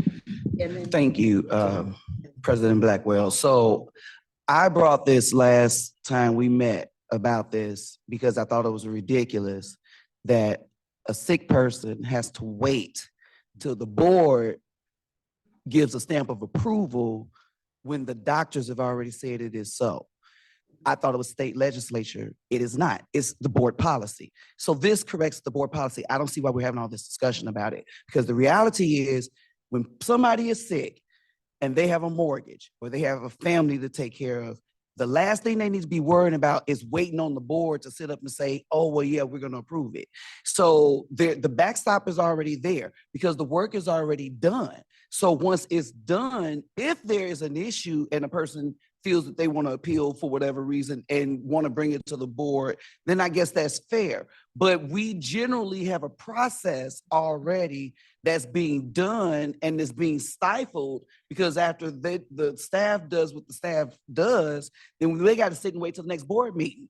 That is silly. And so this remedies that, and I really don't see what we discussing, to be completely transparently honest about it. This is very basic, very cut and dry to make sure that our members receive what they are entitled to when they have a need for it.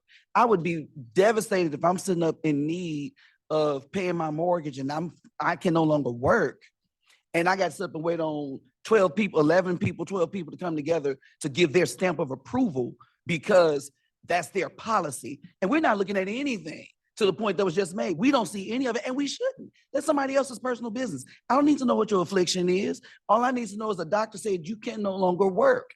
That's the only thing that this board needs to be concerned about. And to the point that Trustee Riley just made, I do think that that's critically important that we keep in mind when we're making decisions like this. And because it is, you're right, Trustee Rodriguez, it is the members' money, and it's the members, in addition to that, it's also the members' rights to have this thing, and we as a board should not be the biggest stumbling block in that. And the way this is currently set up, we are. Thank you, Quinn. Victor, then Lois. Yeah, I'm head of disability this year, but I think people, you don't have to be. Yes, maybe just not speaking loud enough or into it. I'm just head of disability this year, but I don't think it matters. I mean, we don't take these things lightly. When things make sense, they make sense. We don't give up something that we're doing without thoughtfully thinking about it. So we're trying to think about it, what's better for members, what's better for us, what's the possible cost, how can it affect it? And I think this one's a slam dunk. This one will help the members. We're not interfering with the process. It does not preclude us from asking about it. It does not preclude the staff to coming to us with issues. With this getting passed, it is going to speed things up for the member, help them. We can still be involved as is needed, but we're not, as a general rule, going to hold down or stop the member from getting a benefit that they rightfully deserve. I mean, if they can't work any longer, then they get to do something a little different. So we shouldn't stop that. Yeah, it's somebody's life. So our policy, just because of an ego thing or thinking it's a watchdog thing that we think something is going wrong, we're going to say, no, this is something that we think is better for the member.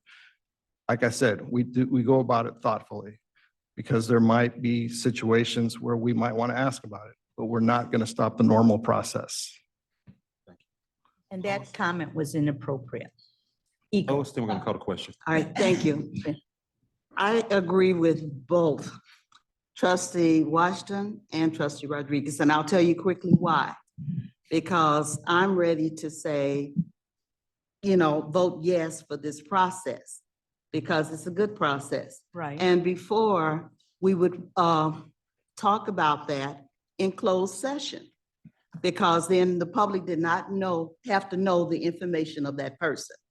Now, what Rodriguez said is that when we're in closed session, just have a little list of the people who received that disability. And that would be enough for us, just to know, that there were certain members who received a disability. And if a member came up later disagreeing with the board, then at least the board had something to see that what that member's disability was and how it was resolved. Now, that's number one. But number two, when you go back to the return to work, a lot of you don't know that in the beginning, when I came on as chair, I noticed that, because we have all of the dates and times and whatever, and I could attest to the person who would come in as the witness, that I asked the witness, we asked the witness, what about these dates that are double?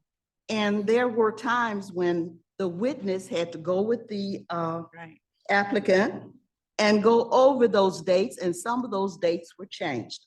Now, a second thing, listening to the members and finding out that they had a mandatory date that the Board of Education required, then we say, okay, no, that's not right. If it's mandatory, why should they be charged that day as a day worked?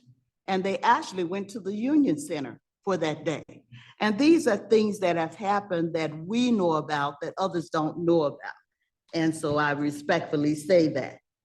And one other case, and then I'll be through, is the fact with the drivers.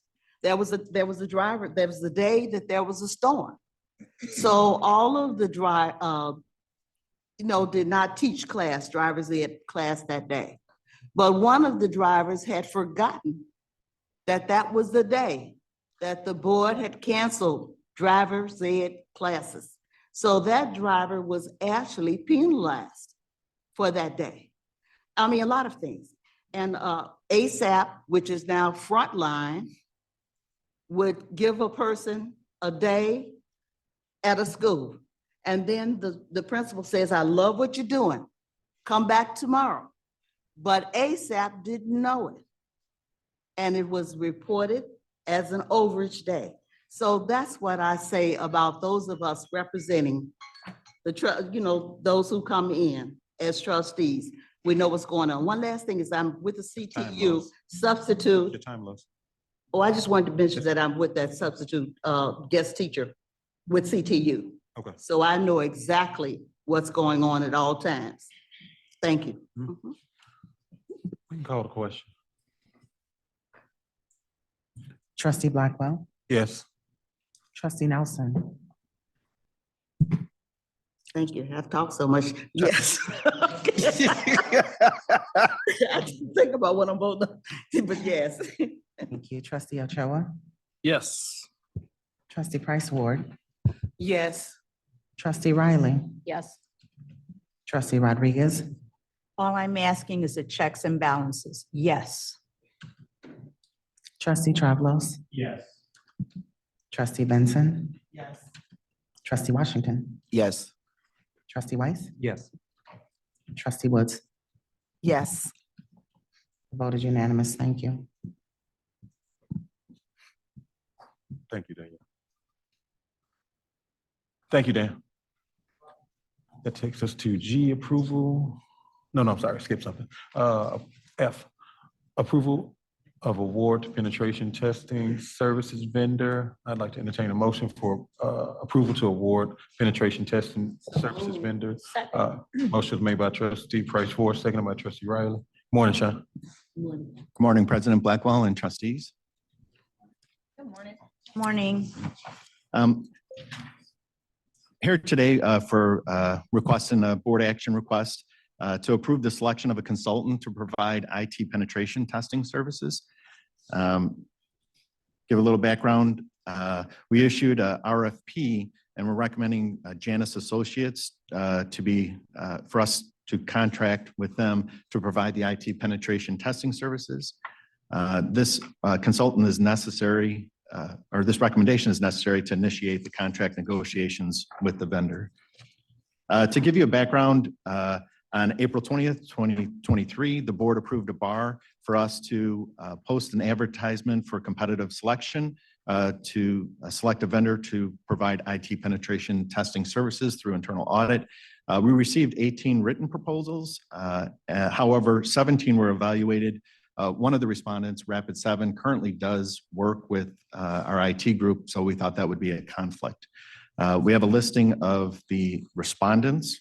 To give a little background, the last 5 years, Crow, the firm has been providing these services through internal audit, and wanted to give a historical of what the fees were. You can see there's a variation from fiscal year to fiscal year, and that was, I think, dependent on the projects and the timing of those projects. But when I look at that, the average of the 5 years was a little over 92,000 over the last 5 years for these services. The assumptions is this is part of the internal audit's budget to have these services provided by an outside firm. As I've explained in our the internal audit annual plan, is that this type of services we really need an expert, and that's why I think it's important to have an outside firm with specific expertise as it relates to cybersecurity involved with the firm. The procurement process, we did issue an RFP. It was posted on our website, also PRISM, which is the Public Retirement Information System Management webpage. We also sent the RFP to 34 known companies that provide this service. These written proposals were evaluated by the interim director of IT infrastructure, interim director of IT applications, the staff internal auditor, and the systems engineer. I will note that 2 of the respondents were prior employers of mine, and so I had to recuse myself from the evaluation committee just for make sure there was no appearance of conflict. We evaluated those proposals, the written proposals for cost, completion, timeline, and reporting, their bandwidth to provide the services, their background qualifications and experience, and then the firm's background working with other public pension funds similar to CTPF. After the rigorous evaluation, the top 3, we also invited them to give oral presentations, and that was Janus Associates, Plant Moran, and KPMG. And then based on that final evaluation, the evaluation team recommended that we contract with Janus Associates, who happens to be a woman-owned business enterprise. The contract would be an estimate of annual fees of $89,870. The contract would be initially for 1 year with 4-year renewal option. And I'm happy to take any questions.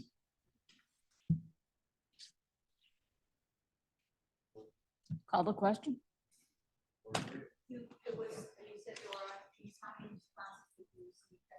Oh, I'm sorry. There was 18 responses. One of the companies that responded, Rapid7, they already provide what we would call services to the fund that would conflict with them doing this work, an independence issue. So there were 17 respondents that were actually evaluated for written, the written proposals. And then the top 3 were interviewed, did oral presentations for the evaluation team. Oh, no, it was just, we went through those process, I guess outside presenting. Our process was the evaluation team interviewed them, but no, we weren't planning to bring them to the board. Yes, I'd like to just commend the process. Seems like it's extremely thorough. The final recommendation, that being of a woman-owned business. I'm sure that was a challenging process in the sense that IT penetration services, yes, I had to look it up. But certainly there are certain fields that often can be very challenging to find competent competitors. And that is one that I'm sure presented its fair amount of challenges. However, through the rigorous process that you step through. I just want to applaud you all for, taking the due diligence and the time to find qualified candidates to respond to the RFP. Yeah, thank you. And I have to give all the kudos to the evaluation team since I had to recuse myself, and I appreciated all their time and effort. Tammy. Okay, so I did not do the research, so I really don't know what IT penetration is. But my question is it, I noticed that it's a 1-year contract with the option to extend to 5. How is this like an ongoing process? Like, if they're not the firm that you use, after the 5-year period or wherever, if you choose not to, you're gonna have to go out and get someone else. So exactly what is the service, and what would it be? I guess the time frame or limit. Is this something that is gonna go on in perpetuity or? what's up? Yeah, so typically what we would like to do is, offer, because firms give them that opportunity to bid on services for a longer term commitment. But where that 1-year contract with the additional renewal for 4 years gives us that opportunity not to commit to 5 years. So if we're not happy with the services, we can go out to bid.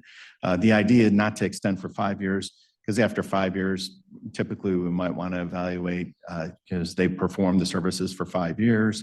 Should we go out and maybe get some fresh eyes? And that's really why we decided to issue the RFP, because Crow had provided the service for the previous 5 years. We did allow them to bid and also evaluated them in the current process, but it just felt it was a best practice. And then, the penetration service is really probably the better term is cybersecurity. They're really going to come in and evaluate how we protect a lot of from the hackers and cybersecurity and really work with the IT department on that. Does anyone have a question before I go back to Maria? Rick? Yes. Put your mic on, Trustee Rodriguez. Could you put your microphone on? I think. All right, thank you. Is this, the whole process, is this what we were going to talk about when it was going to be an IT meeting? And I think it was canceled, rescheduled once, twice. That I'm not aware of, if it was. No, Trustee Rodriguez, Who's the chair for IT? the chair is Trustee Ochoa. Ochoa. Yeah. Yeah. So this was not on that agenda because it's just come back from RFP and they've just finished the That meeting evaluation never process. rescheduled, or I don't- So that meeting was not going to be on that agenda. This is the earliest time we could get it to the board. Thank you.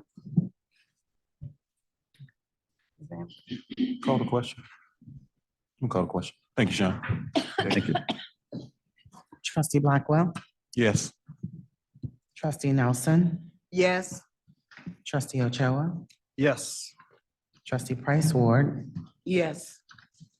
trustee Riley, Yes. trustee Rodriguez, Yes. trustee Travalos, Unfortunately, I have to recuse myself because I'm familiar with Janice and Associates, although I was not part of the process at all. So I think typically is that just a present vote, I believe, or Abstain. So he just abstained. That's abstain. abstain? Thank you very much. Thank you, Jerry. Abstain's a non-vote. We learned that one. trustee Benson, Yes. trustee Washington, Yes. trustee Weiss, Yes. trustee Woods. Yes. Thank you. That's 10 ayes, 1 abstention. Thank you. This takes us to G, approval of award to financial document processing and distribution solutions vendor. I'd like to entertain a motion for approval of award to financial document processing and distribution solutions vendor. Motion made by trustee Riley, seconded by trustee Price Ward. I think we will forego discussion on this because we actually the board was fully apprised of this, and to not to affect contract negotiations, we'll avoid our discussion on this particular item. Thank you. Good morning, Elise. Good morning. Thank you. Had to catch myself.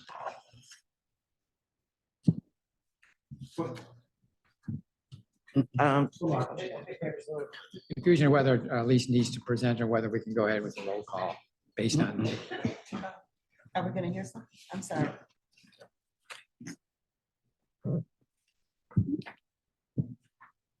Call the question. Wait, so I have a hard time hearing over here. Call the question.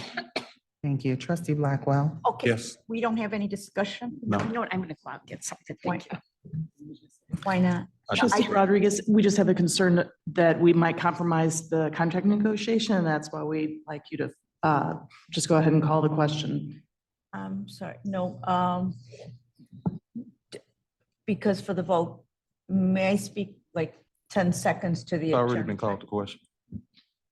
Okay, well, all right, because we have problems with a company and I just want to make sure what It's already been called to safeguards question. we're taking. It's already been called to question. Okay, thank you. Thank you. Trustee Nelson, Well, I'm sorry, abstain. trustee Ochoa, Yes. trustee Price Ward, Yes. trustee Riley, Yes. trustee Rodriguez, Did they call? trustee Rodriguez, Oh, I'm sorry, I didn't hear you. No. trustee Travelos, Yes. trustee Benson, Yes. trustee Washington, Yes. trustee Weiss, Yes. trustee Woods. Yes. That's one, two. That's 9 ayes, Thank you. 1 nay, and 1 abstention. One abstention. Okay, thank you. That takes us to H. Yeah, board action. Approval of investment committee recommendation on private credit structure and implementation. Phil, would you like to make that motion? Right.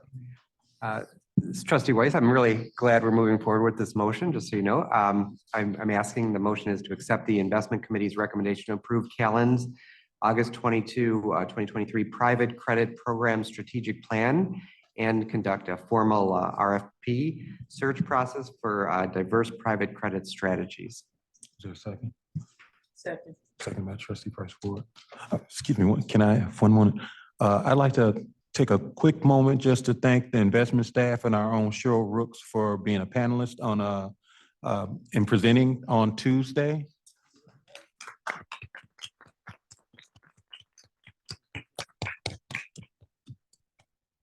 You want to come up and speak? Just shine the light right on her there. Thank you, Fernanda. Thank you, Phil. Good morning, President Blackwell and trustees. So just a brief background. If you recall, earlier this year, Callan presented a new target allocation, asset allocation. The board approved it. And along with that, approved a new 3% target to private credit. And so at the most recent, I think it was August 22nd investment committee meeting, Callan came in with the full plan as to how they would structure and implement this 3% private credit program. It's a target of roughly 300 to 350 million. It won't all be committed all at once. There's a pacing study that they presented that's in the presentation. And again, we are here to present and get approval from the investment committee's recommendation. Again, this will help enhance and diversify the return and risk profile of the program. And hopefully we can also, in the process, find maybe some very qualified MWBE firms to provide private credit investment services.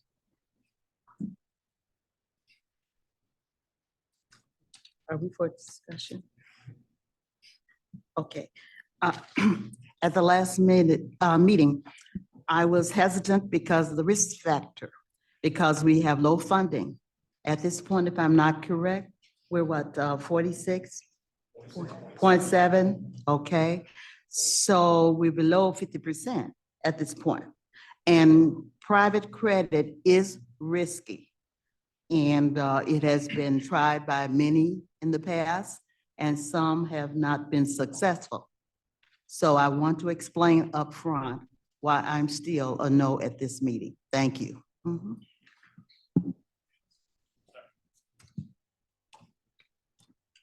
I'm in agreement. Call the question, please. Thank you. Trustee Blackwell, Yes. trustee Nelson, No. trustee Ochoa, Yes. trustee Price Ward, Yes. trustee Riley, Yes. trustee Rodriguez, No. trustee Travelos, Yes. trustee Benson, Yes. trustee Washington, Yes. trustee Weiss, Yes. trustee Woods. Yes. That's 9 ayes and 2 nays. That takes us to I'm sorry. Oh, yeah, go ahead.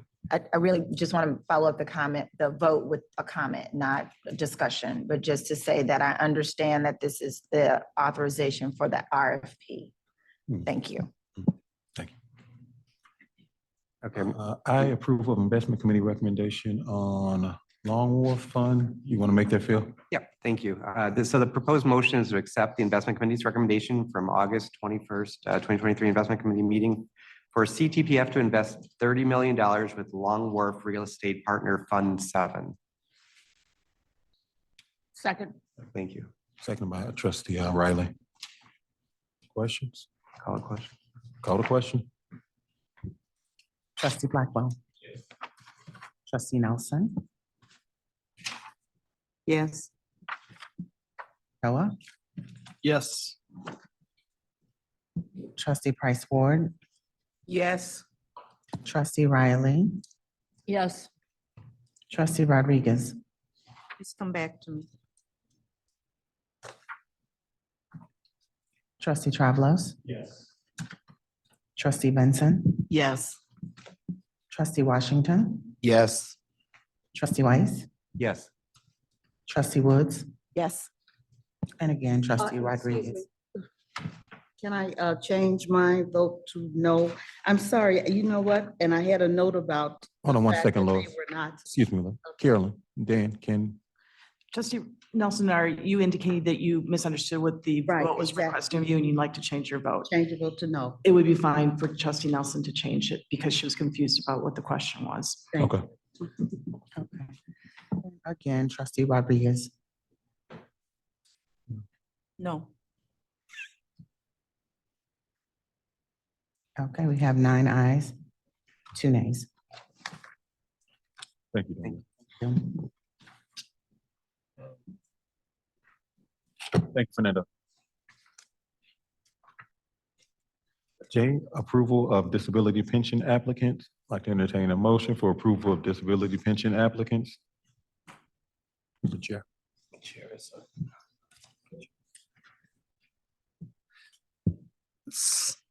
Yeah, so we're gonna do this process because we just approved going to a different process, but I think it was on the agenda just as we weren't going to assume that the motion to revise the policy would be approved, but since it has been approved, I would suggest we don't need to have the motion. yeah, so please present. I was just explaining that we approved the other measure.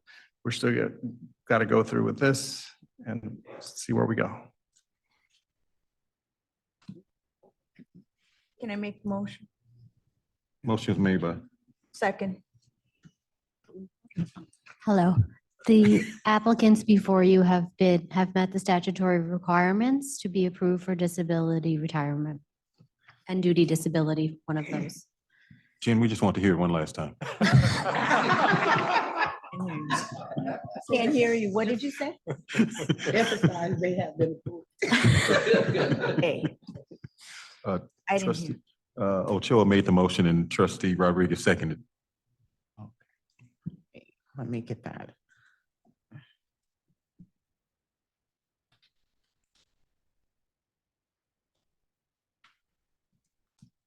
Okay. All right, Trustee Blackwell. Yes. Trustee Nelson. Yes. Trustee Ochoa. Yes. Trustee Price Ward. Yes. Trustee Riley. Yes. Trustee Rodriguez. Yes. Trustee Travelos. Yes. Trustee Benson. Yes. Trustee Washington. Yes. Yes. Thank you. Trustee Weiss. Yes, thanks. Trustee Woods. Yes. Ayes are unanimous. Thank you. Thank you, Jen. That takes us to K, approval of trustee conferences. Does anyone take a minute to look at the conference list? We got it.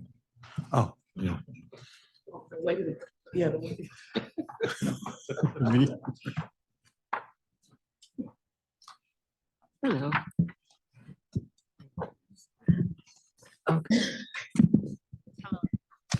If you have any conferences that you would like to attend, we ask that you request approval at this time. Okay. And we can take action on it. Thank you.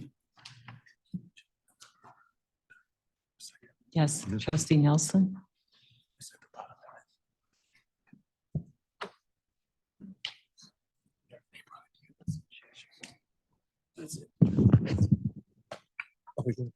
Oh, okay, I'm looking at the sheet, and according to the sheet, there's a fiscal year 2024, which we are not in, because the conferences run from January to December of the current year.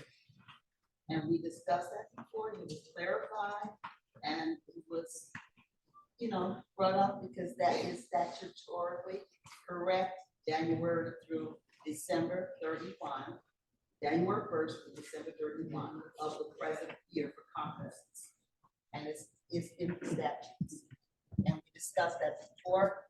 Oh, I forget to turn on, okay. It's in the statutes that conferences run from January 1st to December 31st of the present year. So the year is incorrect here, and I have a conference running for 2024, which is not correct, because I have not taken conference in 2024 because 2024 is not here yet. So the one conference, I had two conferences for 2023, and trustees are allowed really 3, but I only took 2 for 2023. Thank you.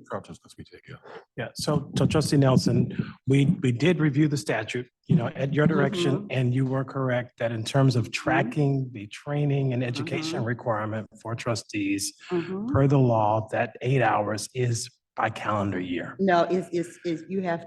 Let me finish, trustee Nelson. Let me finish, please. 8 hours is per calendar year, but in terms of our travel policy and the trustee staff travel policy, that is set up on a fiscal year basis. And so we're tracking the conferences on a fiscal year basis. But you're correct that the education requirement is to be done 8 hours per calendar year. At least 8 hours. At least 8 hours. Per calendar year, at least. At any rate, Executive Director, you have changed this on your own because you would like to finish everything by We're gonna stop there. Lois. July. I'm Lois. sorry. Can I be No, factual? No, because now I'm you're making, factual but you're here. making accusations now. So now only thing we're doing is requesting, I'm just travel. factual. Sharon. Factual. One of the things that we used to do, and I don't even know when it stopped, when conferences were listed, the price was listed. Because I think we have to, as fiduciaries, do what's most reasonable. And I know like international foundations is hugely expensive. I mean, it's like one conference is a couple $1,000 just to go, not the travel or anything else. So if we want to be true fiduciaries, because there's so much out there now, we don't even have to go anywhere. We can sit at home in our dining room and go to a conference, or we can go here in Chicago. There's many fine conferences here, so we don't have to travel. So I think in the future, I would like to see it go back to listing the price. So we make our decisions not based on how nice the place is, but what it provides and how much it costs. Yes. And I did not go to the international conference. No, I know, I'm not saying you did, but I'm saying, I No, cited I that just want to as- clarify. No. I said that is one of the most expensive because if it, in the past, if it was in Hawaii, there were 10,000 people there because it provides education for lots of different categories like lawyers, accountants and stuff like that. So they got their CEUs in that way. But we're talking apples and oranges. No, we're not. We're talking the fund and conferences. We're talking the year from January 1st to December 31st. Yeah, So well, I am whatever- listed here for No, I'm not even 2024 talking about that. Lois. conference. Lois, Mary Sharon has the floor. Can we? No, back and forth? no, I want to finish what I'm saying so we can move on. I just think we should be aware of cost. And as far as what's counts where, if it's okay, I mean, we have 2 different categories of things. We either do calendar year, December. which is what the statute says, and then there's fiscal year, which is our budget. Do we want to make life hell for Elise? Sorry. In conclusion, I did not take a You don't have conference. You don't the have the floor. floor. You don't have the floor. Thank you. No, I'm not Let me- saying let me you, ask I'm not Carolyn even, and Dan. you know, you're responding to something I'm not even citing. I'm just talking about how I Thank think it you. should be done. You're responding to something that's not even relevant. Thank you. Carol and Dan, are these discussions even relevant to what we're doing right now? Because we're just supposed to list or provide Gail with whether or not we're Yeah, attending the sorry. conference. No, that's all right, Mary. You'll give some clarity. That's why I asked both of you. I didn't know who wanted to. Security counsel. So why do we know who's I think it's asking for permission? That's what we're supposed to be doing. I think it was appropriate to clarify what years we're talking about, as Carlton clarified that with respect to the 8 hours that are required for to fulfill our fiduciary duties under the statute, that's on a calendar year, but that with respect to approval of conferences for purposes of approving the expense, that is a fiscal year as is provided for in the travel policy and is consistent with the year, the fiscal year that our budget is on. Okay. I'm not so sure the other parts of this All right, I'll conversation are use my really pertinent discretion to then. that, what's on the table. Thank you. Gail, you want to give some clarity on something? Oh, I just wanted to clarify that we do make best effort to include the cost when it is available to us. So we will continue to do that. And thank you for your comments on that. Okay. Thanks, Gail.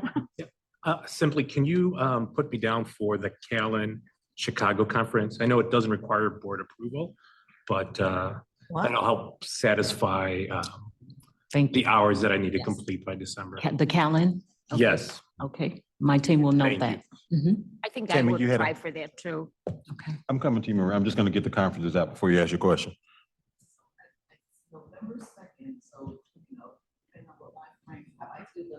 Can't hear you.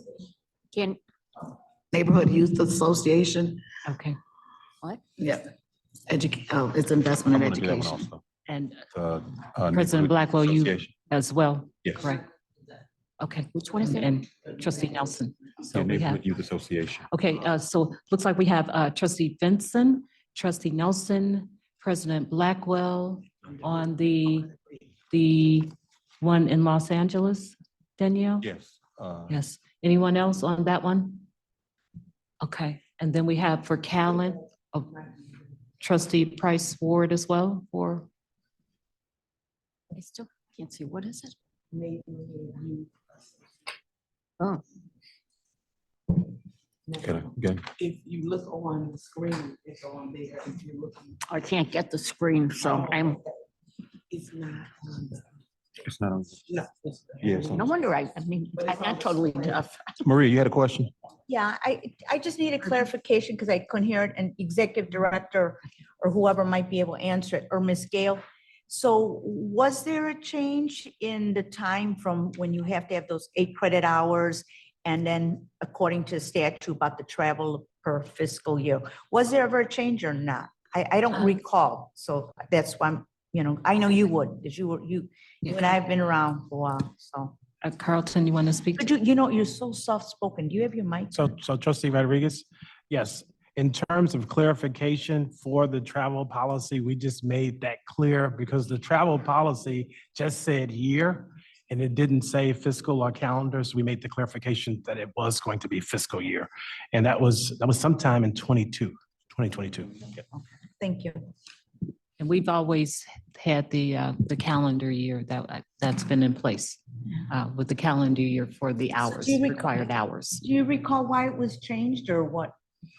How did that come? It was clarified. The policy didn't say what year meant, so we clarified it. When you We talk about the same thing. Thank you. I think she's referring to 8 hours. Your mic, under the statute. Yeah, my mic's on, sorry. I'll get closer.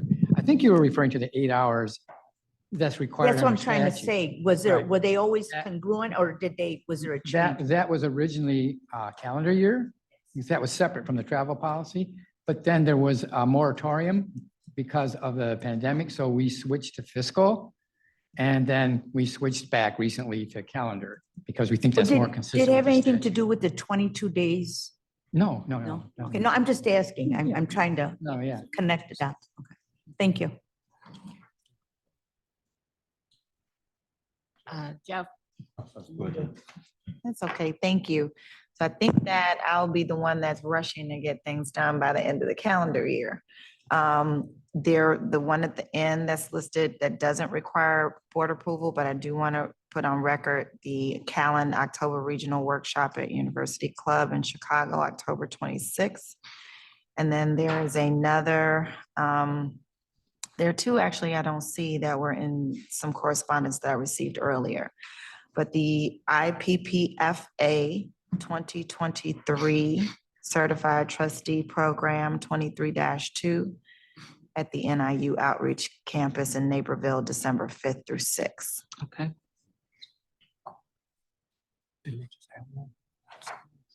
Those would be my requests. Okay. Thanks.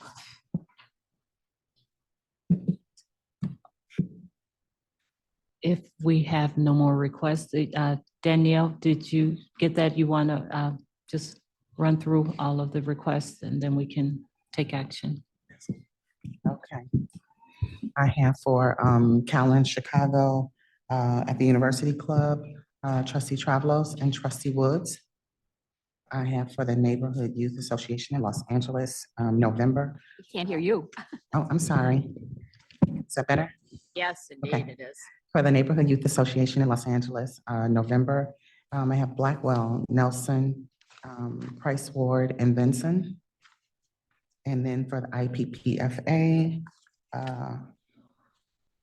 2023 Trustee Program in Naperville, I have Trustee Woods. Did I miss anyone?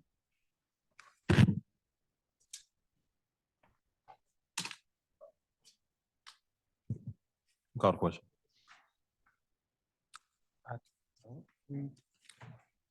One thing we didn't do, we didn't make the motion for it. So moved. Second. I thought we did that first, I'm sorry. Yeah, I don't know either. Yeah. I just have a question. Is there a mechanism for if there's training that is deemed necessary after this vote to request board approval? Okay, that's it. Thanks. And if it's local, you don't need approval. Got it. I think the motion was made by Trustee Riley, seconded by Trustee Price Ward. Call the question. Trustee Blackwell, Yes. Trustee Nelson, Yes. Trustee Ochoa, Yes. Trustee Price Ward, Yes. Trustee Riley, Yes. Trustee Rodriguez, No at this time. Trustee Travelos, Yes. Trustee Vincent, Yes. Trustee Washington, Yes. Trustee Weiss, Yes. Trustee Woods. Yes. That's 10 ayes and 1 nay. Thank you.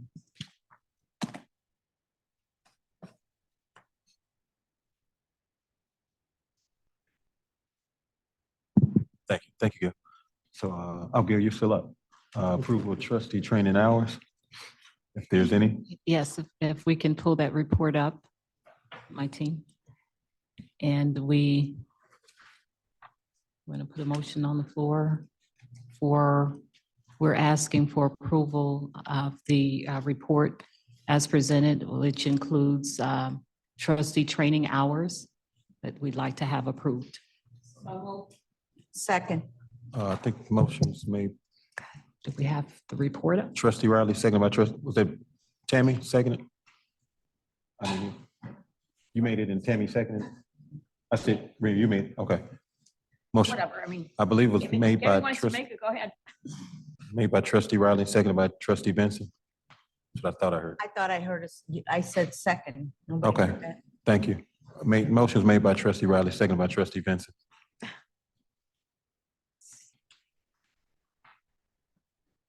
When, Okay, Trustee Blackwell, Yes. Trustee Nelson, Because there's a slight error here, I'll just abstain at this time. Trustee Ochoa, Yes. No. Trustee Price Ward, Yes. Trustee Riley, Yes. Trustee Rodriguez, yes.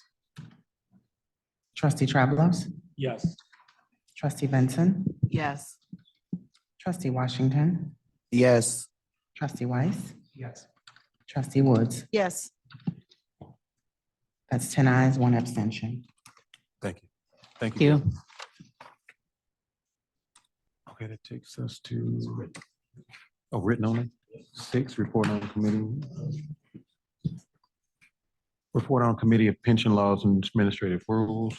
It's written only, but did you want to speak or not? Right. Okay. Okay. Okay. So that is written only, so takes us to 7 items to approve for the omnibus. 7A, a report on committee and claims and service credits. Can that be moved or moved to the omnibus? Yes. Thank you.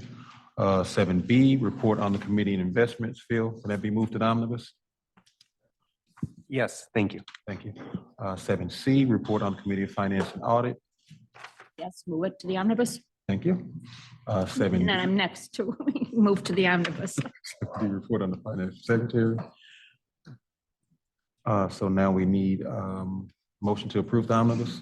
So moved. Second. Motion made by trustee Riley, seconded by trustee Washington. You can call the question. It's time to go. Okay, I had a motion by trustee Riley, second by Trustee Washington. Second, trustee Washington. Thank you. Trustee Blackwell, Yes. trustee Nelson, I'm sorry, yes. trustee Ochoa, Yes. trustee Price Ward, Yes. trustee Riley, Yes. trustee Rodriguez, trustee Travlos, Yes. trustee Vincent, Yes. trustee Washington, Yes. trustee Weiss, Yes. trustee Woods. It's a written report, that's why. Yes. You just have to read it. That's 10 ayes, 1 nay. Thank you. It takes us to 8, report on the executive director. All There's right. nothing to, it's informational. Could I ask, Sometimes they come. could I ask a question?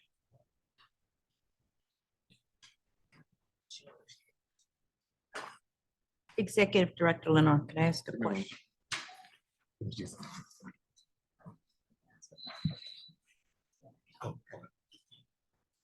Yes. Thank you. I just have a question on the administrative expenses. At the end of each line, and it has a name, does it mean that person incurred the expenses? I'm looking at hard copy, page 270, 271. Yes, that's correct, trustee Rodriguez. Who is it? Elise? Yes. Yeah. And are those out of pocket or American Express cards? They could be both. They can be both. What was your question? Not identified? Maria, I'm sorry, what was your question? Because we're on the executive Oh, director's report. 270 and 271. I need a Of clarification what? of the hard copy packet. No, I Administrative- mean, we're on the executive director's report. You're on a different issue. Could you hold that till maybe later on? Say again? Could you hold your question until later on? We're on the Oh, executive okay. director's Yeah, report. that's not a problem. Thank you. All right, thank you, Mr. President. Just so we'll start this report with our contribution summary for fiscal year 2023. Good discussion on the contributions with the GRS update earlier today. And we have taken that note back to break out the employer required contribution from the tax levy. For fiscal year 2023, the outstanding balance is $236,268,000. And because we did not receive those contributions by August 29th per the CTPF memorandum of understanding, 6.5% interest will be applied to that balance until it's paid. Our understanding is that we will receive that final payment after tax receipts go out in November on December 1st or sometime after December 1st. Elise did a calculation of that interest through yesterday, and so far it's at $3.5 million, which will continue to accumulate until paid. For fiscal year 2024, we're just 3 months into the fiscal year, so far we have received just over $56 million, and the majority of that receivable is still outstanding at $956.6 million. The investment update as of July 31st, 2023, the portfolio totaled at that time $12.03 billion. For the fiscal year to date through that period, the fund's return was 1.96%. And for the last 3, 5, 10, 20, 25, and since inception, the portfolio has outperformed the total fund benchmark. In terms of the Board of Education trustee appointments, after further consideration, Trustee Lozano declined to join the CTPF board. And so we are awaiting news from the Board of Education in regard to a new appointment. As you know, in 2023, there will be trustee elections. We assume there will be trustee elections. The election packets for the teacher and pensioner elections were available through September 15th. That is now closed. And now the last day to turn in petitions, candidate bios, and photos is Friday, September 29th, 2023 at 5 p.m. Per the policy, a canvassing board with 3 pension reps and 2 staff members has been appointed. Voting will open mid-October and will end on November 3rd, 2023. We're in the process of posting our election committee meeting, and I believe that will be on Monday, October 2nd at 4 p.m. So our birthday card program, birthday cards from CTPF are sent to our members turning 90. So 18 cards were sent out in September, and we did not have any 100th birthdays in September. However, this campaign did solicit a response from members that we sent the birthday cards to in the month of August. I received a letter, and I'll read it to the board. It says, "Dear Mr. Lenore and CTPF staff, thank you for remembering my 90th birthday. I am happy to report that I'm in good health. My only meds are vitamins. I use my cane to walk when I should really use my walker. My family gave me a surprise birthday party, and my youngest son gave a short history of my 90 years, and other family members said nice things about me. I still take minutes for my lodge, which meets 3 times a year. Also, very, very happy to tell you that I passed my driver's test recently. I don't drive at night, and all my driving is a mile or so from my home. I'm going to enjoy this entire year, and I will take advantage of all the perks that come my way. In appreciation, Mary Ann Murray."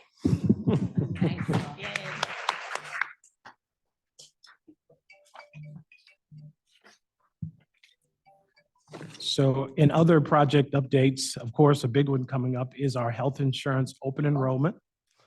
The open enrollment for 2024 will begin next month and run October 1st through the 31st.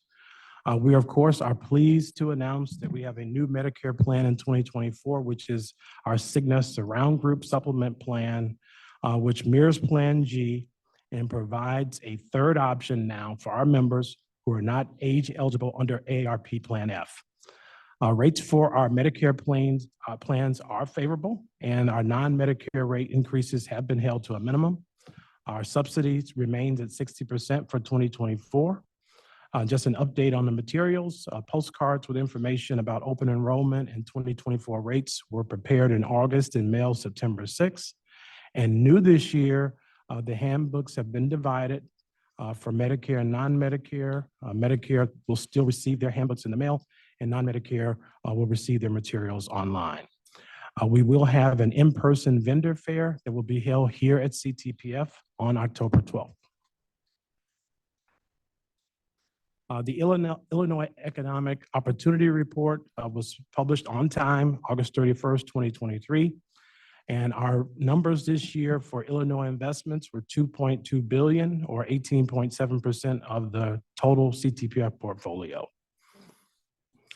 Our CIO, Fernando Vincents, has been invited to speak at a conference in Cape Town, South Africa, on October 4th and October 5th.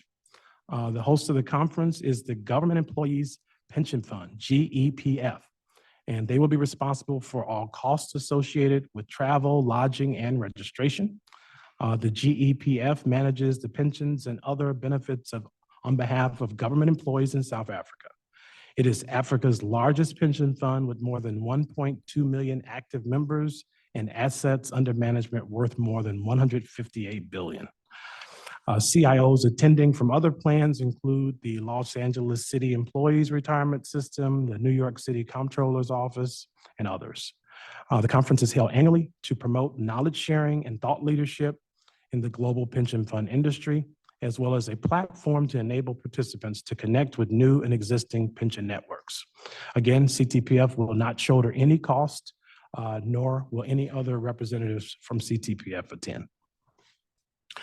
Project 125 was approved, as you know, during the May meeting, and we're pleased to report that contract negotiations were concluded on July 10th. And so the project is moving forward. There will not be an update for Project 125 in this meeting, but there will be an update at the October meeting. For technology, there will be an update today on the other technology projects going on at CTPF. RFPs and disbursements, active solicitations include right now international equity, and now with the vote today, private credit, the financial document processing, and penetration testing. Just as a reminder, security awareness training is going to extend through Monday, September 25th. That includes all our staff as well as the trustees. So if you have not completed your Know Before training, please complete that this week. We won't have a strategic plan update at this meeting, but we will have our next comprehensive update for the trustees in December. In terms of stakeholder outreach, we have reached out to the House of Delegates, CTU retirees, and RTAC in August. And we also testified at the Illinois Personnel and Pensions Committee regarding House Bill 4098, which I'll walk through in detail in just a few minutes. Webinars, our fall town hall will be next Thursday, September 28th at 4 p.m. And so you can register for that online. And the June webinar has been posted online. So with that, we'll move to House Bill 4098 and just provide the board with an overview of what's been happening with the testimony to the House Pension and Personnel Committee over the last several months. And just to give you a refresher, we'll walk you through an overview of what benefits we have in place and how House Bill 4098 will impact those benefits. So if we could bring up the House Bill 4098 presentation.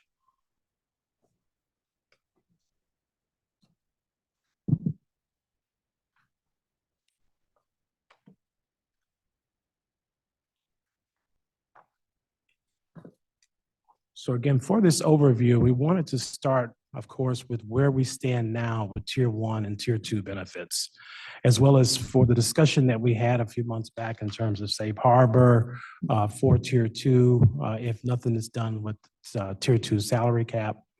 We'll review the provisions of House Bill 4098 as it currently is in draft. And then I will ask the board for policy direction on provisions of House Bill 4098 that currently CTPF is not included in.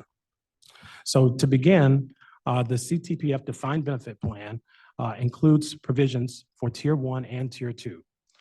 For a Tier 1 person, these are the various ages in service where a person does apply and can apply for benefits.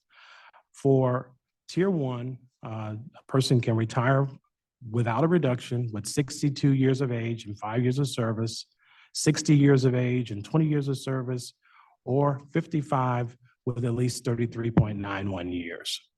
Under Tier 2, the only option is age 67 with 10 years of service.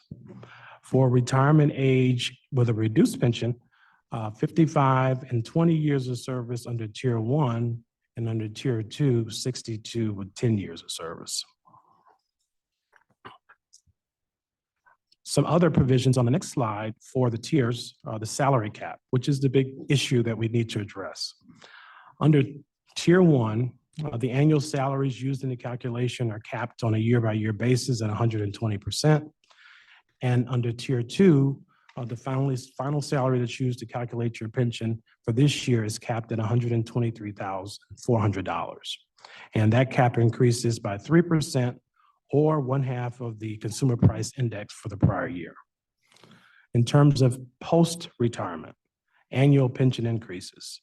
Under Tier 1, it's 3% of your pension compounded annually, beginning 1 year after retirement, or at age 61, whichever occurs later.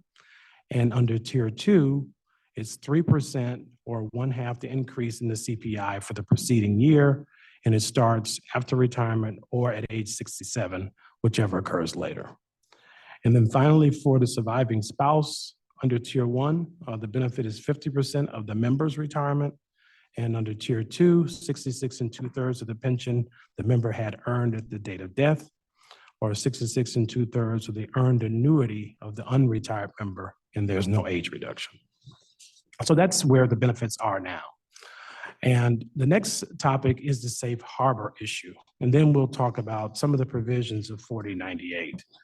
So under the Social Security rules, effective July 2nd, 1991, all public employees' wages are mandatorily covered by Social Security unless they're in a member Social Security replacement plan, which CTPF qualifies as. The requirements for that is that you're a public retirement system, you meet the minimum standards of the Treasury regulations, the safe harbor rules apply to help simplify defined benefit plan determinations, and we have met those requirements until now. So the defined benefit safe harbor rules on the next slide. There are 3 measures for safe harbor formula: the basic formula, a modified formula, and the equivalent safe harbor formula. The tier 2 benefit formula is compared against these tests to see if the pension that one would receive is equal or better than the Social Security safe harbor. Our plan has been tested against these 3 measures. We passed for 2023, but we're going to fail in future years based on the analysis of the actuary. And so that is one of the impetus to moving forward with legislation to make a correction to tier 2 benefits. And House Bill 4098 does address the tier 2 salary cap, among other things. So let's walk through House Bill 4098 and some of the provisions that are provided. As mentioned, we have testified back in February. Michelle Holloman represented us in Springfield to give a history of the fund and overview. On August 9th, we provided testimony in terms of the safe harbor and the impact if there is a failure. August 17th, we also attended. We did not provide testimony. Those were the discussions on drop and the buyout provisions that we've discussed this week. And on September 6th, we offered testimony about the age changes for tier 2. There is another hearing that's scheduled for September 28th that affects, I believe, the police and fire funds.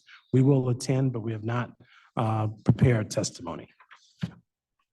So in terms of the provisions of 4098, if we can go up a couple slides, these are the provisions that are on the table with this current right of House Bill 4098. The first one changes the ages at which tier 2 members and the state employees, TRS, and state universities may retire with an unreduced annuity. We will be included in this, according to the chair, Chair Kifowit. That was a drafting error. Item 2, provision 2, increases the tier 2 pensionable salary cap to the Social Security wage base. So it addresses the safe harbor issue that we just discussed. It includes state employees, state universities, TRS, the General Assembly, the judges, as well as CTPF. Provision 3 changes the tier 2 cost of living adjustment to increase by the greater of the preceding 3-year rolling average of 3% or half of the CPI. Provision 4 offers an accelerated pension benefit for the General Assembly and judges and proposes ending these plans and rolling them into the state employees retirement system. Provision 5 establishes a drop plan or deferred retirement option plan for the General Assembly, state employees, state universities, TRS and JRS. Provision 6 provides additional funding to pension unfunded liability reduction fund. That is the fund that these dollars would come from. And provision 7 adjusts the funding ramp to 100% by 2050 from 90% by 2045 for the 5 state systems. Again, CTPF is not included in that provision. So if we go now and look at the impact of House Bill 4098 on CTPF, and we just talked about where our benefits are now according to the current statute. With this change, as it relates to age reductions, Under Tier 2 with the proposed change, in addition to retiring with 67 and 10 years of service, 2 additional options would be provided. A person could retire at age 64 with 20 years of service, or 62 with 35 years of service. So those are the 2 proposed changes.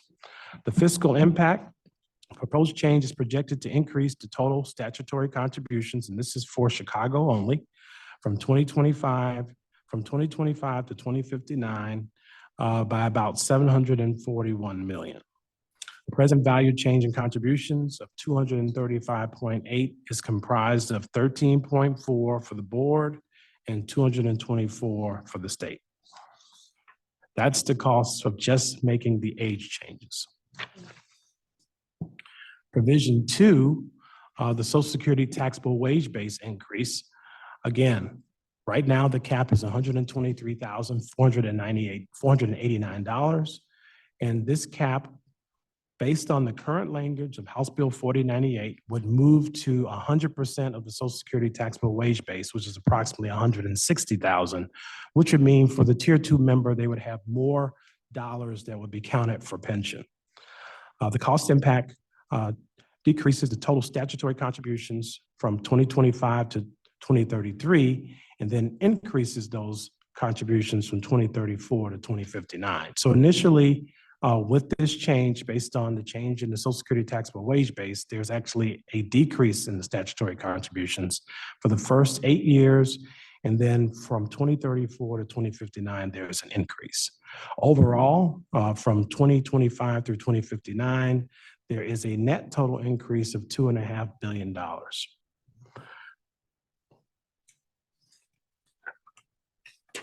The next provision is the Tier 2 cost of living adjustments. And again, as we talked about, currently, the Tier 2 automatic increase is the lesser of 3% or half the CPI.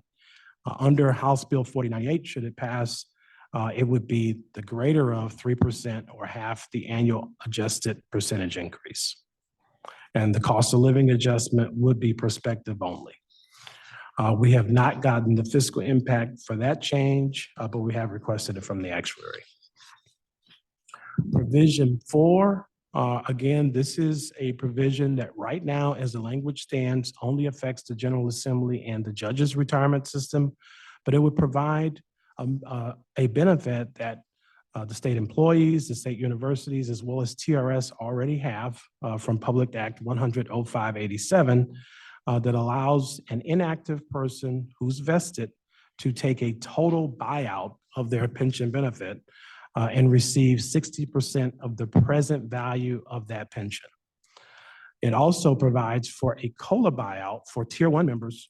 So instead of receiving a 3% compounded COLA, the Tier 1 member who takes the COLA buyout in exchange for getting a lump sum of 70% of the difference between the present value of their 3% cost of living adjustment and a simple 1.5% adjustment would get a lump sum payment and 1.5% simple COLA. So that provision, according to House Bill 4098 as it reads now, would only add the buyout provisions to General Assembly and JRS. It does not include CTPF. Provision 5, the drop plan, so the deferred retirement option plan. Again, CTPF is not included in this legislation, but how it's written, the drop plans would be provided for the General Assembly, state employees, state universities, TRS, and their judges. How the drop plan would work would be a person who was eligible to retire would have the option of deferring their retirement for 3 to 5 years. For those 3 to 5 years while they were deferring retirement, they would continue in employment, making contributions to their drop account. In addition, the pension dollars that they deferred would go into the drop account. And after the 3 to 5 year period, they would receive, in addition to their contributions, also the dollars that they've deferred receiving in pension plus interest. Again, CTPF is not included in that, but that is an option that 4098 would provide to the other state funds. Moving to provision 6, additional funding. It would amend the General Obligation Bond Act such that every fiscal year, After all bonds are authorized by Public Act 93-002 are retired in fiscal year 2033, the state treasurer shall direct the state comptroller to transfer $500 million from the general revenue fund to a newly created pension unfunded liability reduction fund for each fiscal year. This fund will be used to make additional contributions to the 5 state-funded systems and CTPF. So provision 6 does include us on a pro rata share based on the state's obligation to each pension fund. And then finally, provision 7, the funding wrap change. The current law for the 5 state funds is that they will reach 90% funded by 2045. Under House Bill 4098, the 5 state systems would be moved to 100% ramp by 2050. And so what we need policy direction from the board is for the provisions where CTPF is not included, provisions 4, provisions 5, and provision 7. Provision 4, again, is the buyout programs, which is the lump sum buyout as well as the cost of living buyout. Provision 5 established is a drop program for people who want to stay in the classroom or stay on the job and defer that and receive a lump sum before actually receiving a distribution. And then provision 7, moving CTPF from our current ramp of 90% by 2059 to 100% by 2050 in line with the other state plans. So at this point, I think we can bring up the board action requests, and then I can take any questions that the board may have about these provisions. Maria had a question. I asked her to hold it to the end of the presentation. It was a lot to digest. It was a lot. Give us, okay, on the hard copy is page, because I was following with you, the action request. The board action request, does anybody have the page number for the board action request? What is it? 285. 285, thank you.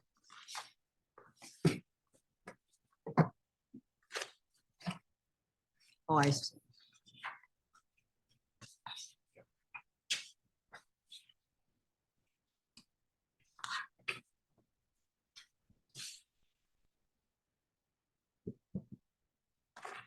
Maria, I'll take Victor's question and come back to you while you're reading. I'm sorry. I said, I'm going to take Victor's question and come back to you while you're going through Yeah, that. that's fine, thank Go you. ahead, Victor. So the only one that concerns me is the drop plans. I'm not saying that I'm not supporting it. It's just this pattern of keeping retirees in the classroom is just concerning after a while because it stops, not totally, but it's one thing that doesn't encourage the getting rid of the barricades to having new teachers in the classroom and who are going to be contributing to the pension. So I just see down the line, this is just going to be hurting us. So we got to be careful about where it becomes patching something together versus doing harm to ourselves, education, pension money coming in. Correct. 3 to 5 years. I don't know who's first. What? To Maria, I'll come back to her. Okay. Yeah, no, go ahead. So I have a quick clarifying question about the drop plan. So if I'm reading this correctly, to the point that you just said, Victor, I thought the drop plan was for a teacher that's still active. Right. Right? So it wouldn't be, or Active, but they can start collecting benefits like right now. aha, Yeah. that's the part I missed. Okay. So, okay, but this is also already, is this available in other spaces? It's outside of the state, it's popular, and really the police and fire funds are really pushing it because they're getting out recruited by neighboring states. And so this is a way to make working in Illinois just as attractive as Indiana or Ohio. Okay, can I ask one more question? So I'm a visual kind of practical person, so you have to be in in active service have attained an age within 5 years of retirement age. Is that legal retirement age or is that the retirement age of your pension system? Your pension system. Okay, so I'm planning to retire in 12 to 13 years. So this says that at like 7 years, so in 7 years, I would be eligible to apply for the drop plan? Yeah, you would apply for the drop plan, and essentially, if it was in place, you would, based on however the drop is written, 3 to 5 years, you'd apply for drop, and instead of paying into the pension fund for that 3 to 5 years, you pay into your drop account. The pension dollars that you could be collecting on that first day of retirement would go into your drop account, and they would accumulate interest, and then after that 3 to 5 years, you would move to monthly payments. In addition, you get a lump sum payment. I think I told a tale. Can I ask one more question? I'm sorry. So then if I'm hearing this correctly, then that means that I can start collecting my benefits. So I'm planning to go at 57. I can start collecting at 52, right? Not collecting, but you'd be in the drop program. I mean, I'll be in the drop at 52. And assuming it's a 5-year drop, right? Right. But wouldn't that increase our pension liability? The actuaries are neutral in terms of the impact on the pension system, but from an administrative standpoint, they think that they could be problematic. But it could help the pension fund as long as the interest rate that is being paid on that drop account, as long as Fernando is earning more than that, then it could benefit the fund, and we're deferring paying you anything. You could have been receiving those dollars, but the fund would retain those dollars. So it could help the fund depending on the rate that we pay. Okay, let me chew on that for a minute. Thank you. Thanks for asking those questions, because I think we all have them. I mean, I know drop plans have been around for years, but I didn't know who was using them. Because I mean, they were always considered awful by a defined benefit plan. So that's out there, forget it. So, I mean, it's interesting, but boy, I think it takes a lot more study. Thank you. Maria? And I looked at people's faces. I mean, this is a lot to digest, and everything was placed at one time, the first time we're discussing it, correct? Can we table this and get more, I mean, is there a rush for this? And just to be fair. Well, because I wanna just to make the answer your right question, Trustee Rodriguez, just in terms of timing, there are provisions that we're already included on, but drop, the buyouts, as well as getting us on that 100% funding ramp, those we're not. And so But how long have we known about this? they've been in testimony since the beginning of the summer. Okay, since the beginning of summer, and this is first time we're having, discussion, because this is major. I don't want to vote on something that's going to put you in harm's way, or I don't know. And it's just it's a tough one. If it's something good, it's all positive, I'm all for the members. I have no problem with it. But if there's one word in there that changes everything, and you would come after me, and rightfully so. And it's a tough one, but if the dialogue's been going on, that's something I'm not comfortable with, because it's a lot. It's a lot to digest. There's different, I see all those, the proposed motions, there's 3, and I know there's a time frame. But my argument is, if we know that eventually it's gonna be a time frame, then plan early. It's like when people say, I'm sorry, I'm late. Well, if you leave one place late, you're gonna arrive to another place late. So there is no sorry, but it happens. So I wouldn't even know how to vote So on in it. terms of time sensitivity, I believe there is going to be at least one more committee hearing. And we don't have another board meeting until October 16th. I know, but when and these hearings so- were there, I don't know if trustee, I'm sorry. I didn't Yes, and interrupt. so getting policy direction to that committee to say that CTPF would like to be included on that is time sensitive. But each one we can take up one at a time. So if drop is one that we're not comfortable with, we can leave that out. But I do think it's advantageous from an equity standpoint that we do have the buyout programs for our members. And of course, we want to be on a path to 100% funded like the other 5 state systems. Okay, and why weren't we included in one of the discussions? I'm sorry, I didn't hear you. from reading this, we weren't included in all the, well, we weren't asked to, be, whether it was one that did not affect us. That's what it was. We weren't in discussion. Mayor Sharon? Is there any way you can give me like a 2-3 line sentence describing what we're, the end result is if we vote for it or we Give me don't. one vote. second. Mayor Now, Sharon? now, some people, I just want to be fair, because some people got to ask 3 questions and say it's my last But time. You've asked like 5 on multiple occasions and I let you. Pardon? Mary Sharon? What is the staff's recommendation on the 3 motions? That's what. Because they're gonna have to implement it and present it and tell more to us about it. Carlton, what is Yeah, their, the staff recommendation, of course, with the drop program, we need to make sure that the interest rate is reasonable. That's our concern with the drop. But as far as the buyout program and putting us on a path to 100% funding, that is our recommendation that we be added to so those we could provisions. make a motion to accept motion, what? 1, So 1 and 3 would take care of the I'm trying to buyouts, look at and then it, we yeah. could defer a drop. Yeah. May I make that motion then, now that I not understand it? Oh, you had a question. Okay, No, that's fine. Go ahead. Are you finished? yeah, I was gonna make the motion to accept 1 and 3. I recommend for consideration that we break them apart. Take discussion on each one They are broken apart. Okay. Fine, well, I'll make the motion for 1. See, Let me hear Maria's comment before we vote on. Right, go ahead. I love this one. We don't have a second yet. Maria?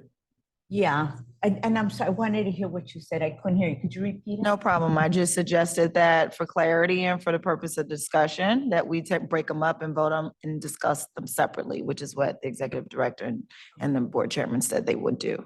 Thank you. So do we have a second vote on on that proposal or- or motion They would 1? be from the chair, Jackie would do. Okay, one at a Jackie. time. Yes. Second. So actually. Okay, hold on one second. Hand was raised. Tammy and Lois.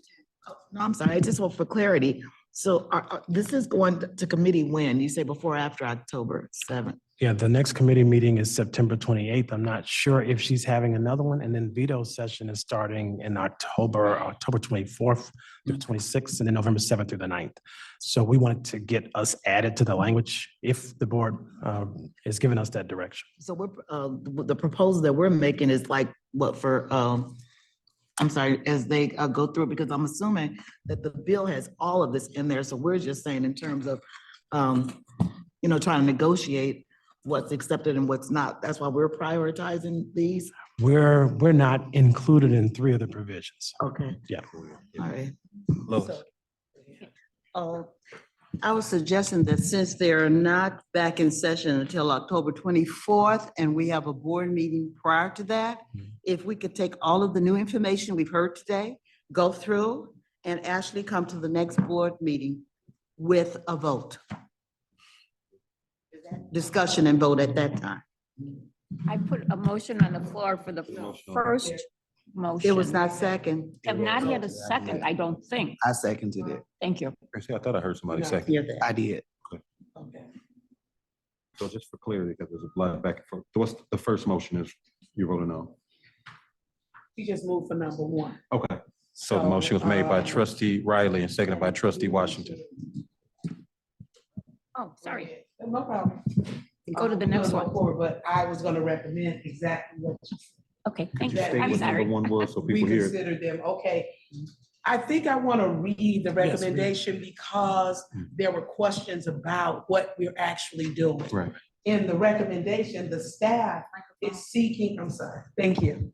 You're allowed now. Okay, the staff is seeking policy direction from the trustees to determine if we should pursue changes to the legislation on the measures where we are not currently included. Now, we can delay and wait on this and we can miss the boat. Right.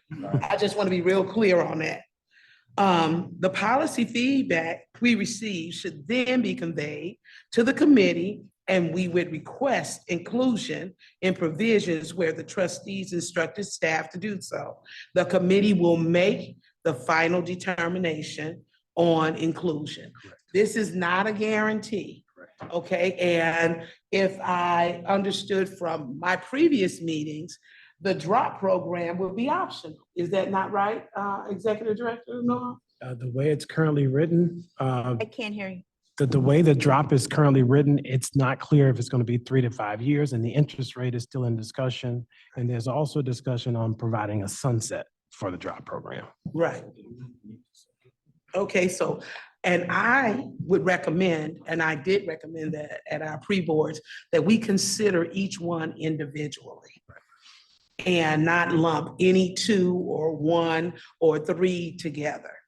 I think there has to be clarity and understanding of what we're doing here, but it's in a timely manner because we've already been left off of stuff that we had to get back on because they were getting something better than us. So, and we were just, we are separate downstate. We got a separate school code, all of that because of our size. So please consider this, look at this, and I would like to consider them individually at this time. So the motion on the floor is for the first one. The motion on the floor is for motion 1, motion to support in principle, adding CTPF. Now, let me say that again. In principle, adding CTPF to provisions of House Bill 4098 concerning the possibility of offering accelerated pensions buyouts to CTPF members as outlined in the legislation, with the understanding that funding will be provided from the state's general revenue fund, and the measure has a sunset date of June 2026. Now, this is the offering of it now. So you want to call Keep that in mind. It can be offered. You can take it if you feel you're in that situation, and help, all that, that's your personal consideration. So it's offered, it's not mandated. Okay, you want to call that one a question? Yes, call a question on this. Oh, I'm sorry, we have a question. Go ahead. Victor and Tim. So I don't know how much power we have with this, but something that would try to make sure the member makes an informed decision. Just, I want to make sure that that is an informed decision if they take this buyout, because it could hurt. Tim. Well, it seems that the staff is just asking permission to take. Yes. The staff is just asking permission to take this to the table. The committee makes a determination. So my thought is that we don't have to separate them, because it's gonna play out in committee. So we can't control their perception. And my understanding, if committee doesn't agree to it, we're not gonna pursue it any further. But I'm thinking if we give them, a guidance to say, yes, this is agreeable, right, then that's what we should do. That's why it says here in principle too. This is what, bottom line is that it was very disturbing not to be included in certain things that could have been beneficial to us. My question was, why were we overlooked? Because that seems like that tends to happen. So that's why you're looking at this document right now. I don't want us to miss anything, especially that moving from 90% to 100%. Yes. Actually, Trustee You're such a Rodriguez gentleman. was raised first. Thank you. Okay, what may kind of sound me. One second. So for It's for possible. clarity, I'm gonna support you. for clarity, you were saying that we don't need, you don't think we need to vote on it? We should just vote on the recommendation as stated because it's including all 3? That's my thought on it. Yes, the separating them doesn't really matter because they're gonna be taken to committee. Well, I think why we're separating them is it's you as a board conceptually, are you comfortable with the recommendation? And I think what you've heard from Carlton is the drop program, and I think Trustee Riley pointed out as well, it may need more study. And that's why I think we're Okay. taking them a piece at a time. And then I Maria. think, and to that point I was making is that the committee would have they would have the authority to move it forward. All we can do is make a recommendation and study needs to be. That's done. true, but if the committee hears from you that CTPF would like to take a pass on drop for now and study it more, they will probably respect your wishes.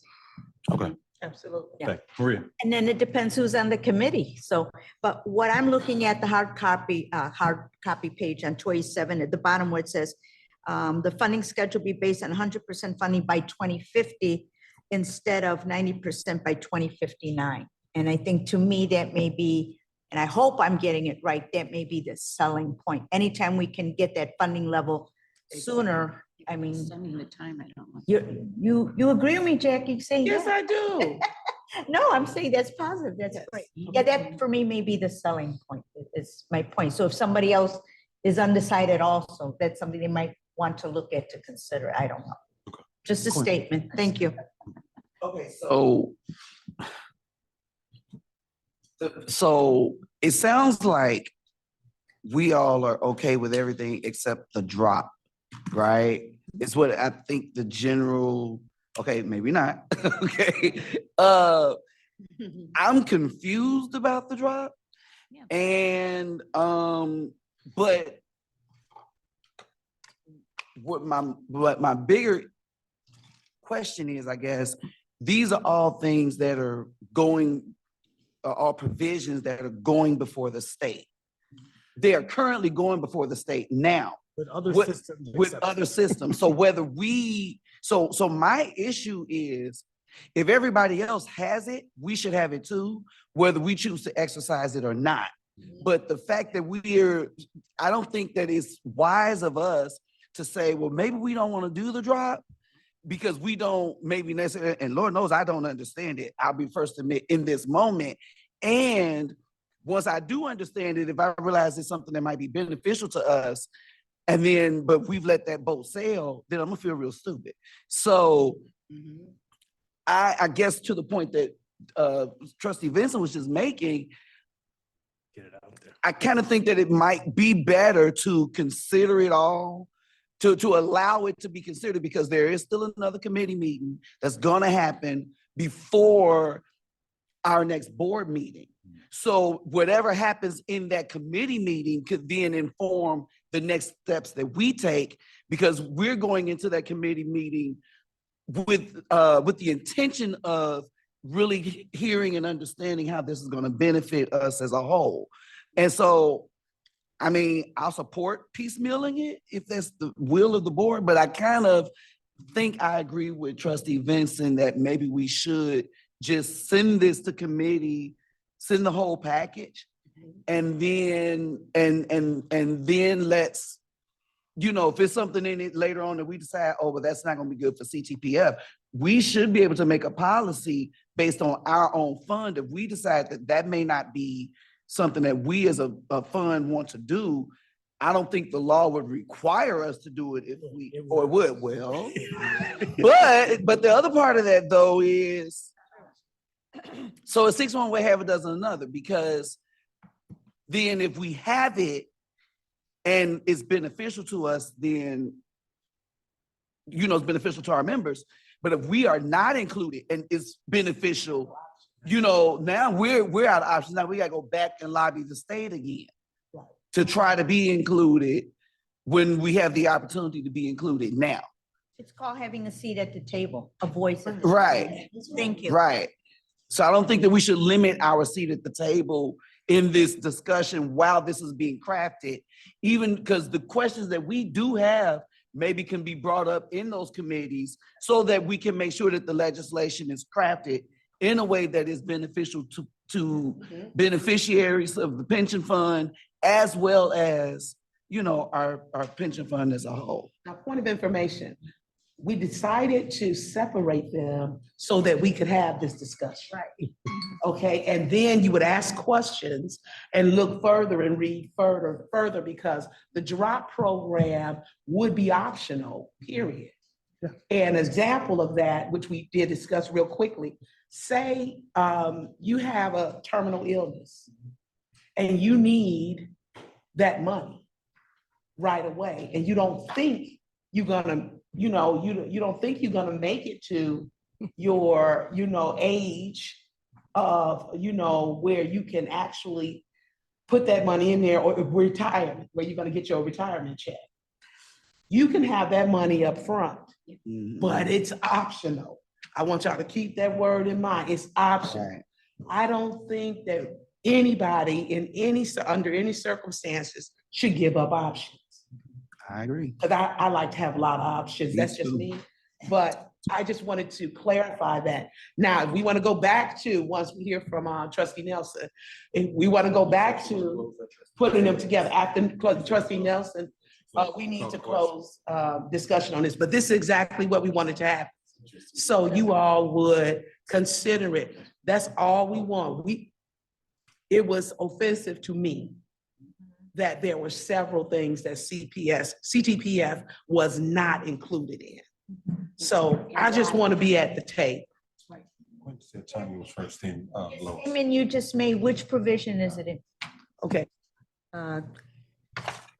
Okay, thank you for recognizing me. I appreciate it. Robust conversation. I do appreciate it.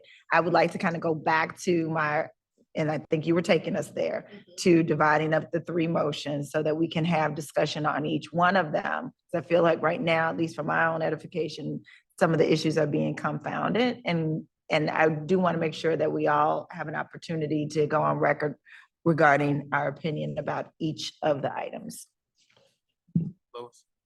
Thank you. And I wanted to come back to Jackie, Trustee Ward. Did you see anywhere that stated options, that we have the option? Because normally if something goes downstate and it's totally voted on and approved by our legislators, it goes into the statute as is. So therefore, we can't just, discuss and make decisions that we feel will only affect us. And I say that to say that we do have a committee meeting coming up, as was mentioned, on the 28th, and that would give a chance for all of us to go home and really digest all of this, because whatever is approved is going to be it, and we cannot change it. Right here, we're just saying we want to be considered and include. We want I to understand what you're saying, but once we put our name Well, we in have a with the meeting for group. that. That'll be our next meeting. So No, but what I'm saying is we have to keep that in mind. Absolutely. That whatever all these other entities are agreeing to, and we're putting our name in the hat, period, then we are agreeing to everything. So as we said, if we could have further discussion at the committee and then decide what we, would like to agree to and what we would not like to agree to prior to it going any further. I'm sorry. So just for clarification, Trustee Nelson, if House Bill 4098 goes forward, CTPF is included with these three provisions, it still would be an individual member's option to Is that, do did you read it somewhere? that's how the language No, no, works. no. Yes. Okay, I did That's- not read that Yeah, per it se. would be the option of the member to be a part of the drop program or the buyouts. The only thing that wouldn't be optional is that we're on that ramp to 100%. That would be as it's written. But other than that, the members would make that option. Okay, but you have to see it in writing. It's in writing. Well, okay, you show it to me, send it to me. Thank you.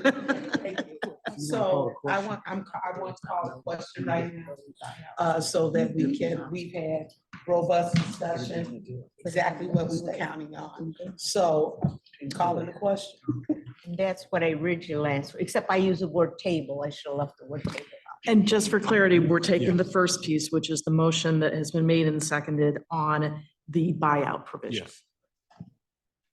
Wait, no, we're gonna consider, would you all like to go forward with the individuals? Or would you It's already like- motion and second. Okay. Yeah, that's what Yeah, it's we're- already motion, so I was gonna ask for reconsideration of the motion. Go ahead. I heard the word buyout. What was that?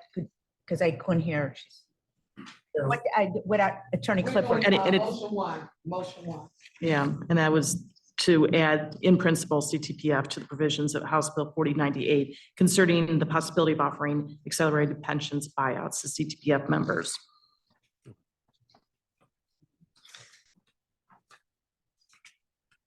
And again, just to read the rest of it, with the understanding that funding is provided by the state's general revenue fund, and the measure has a sunset date of June 2026.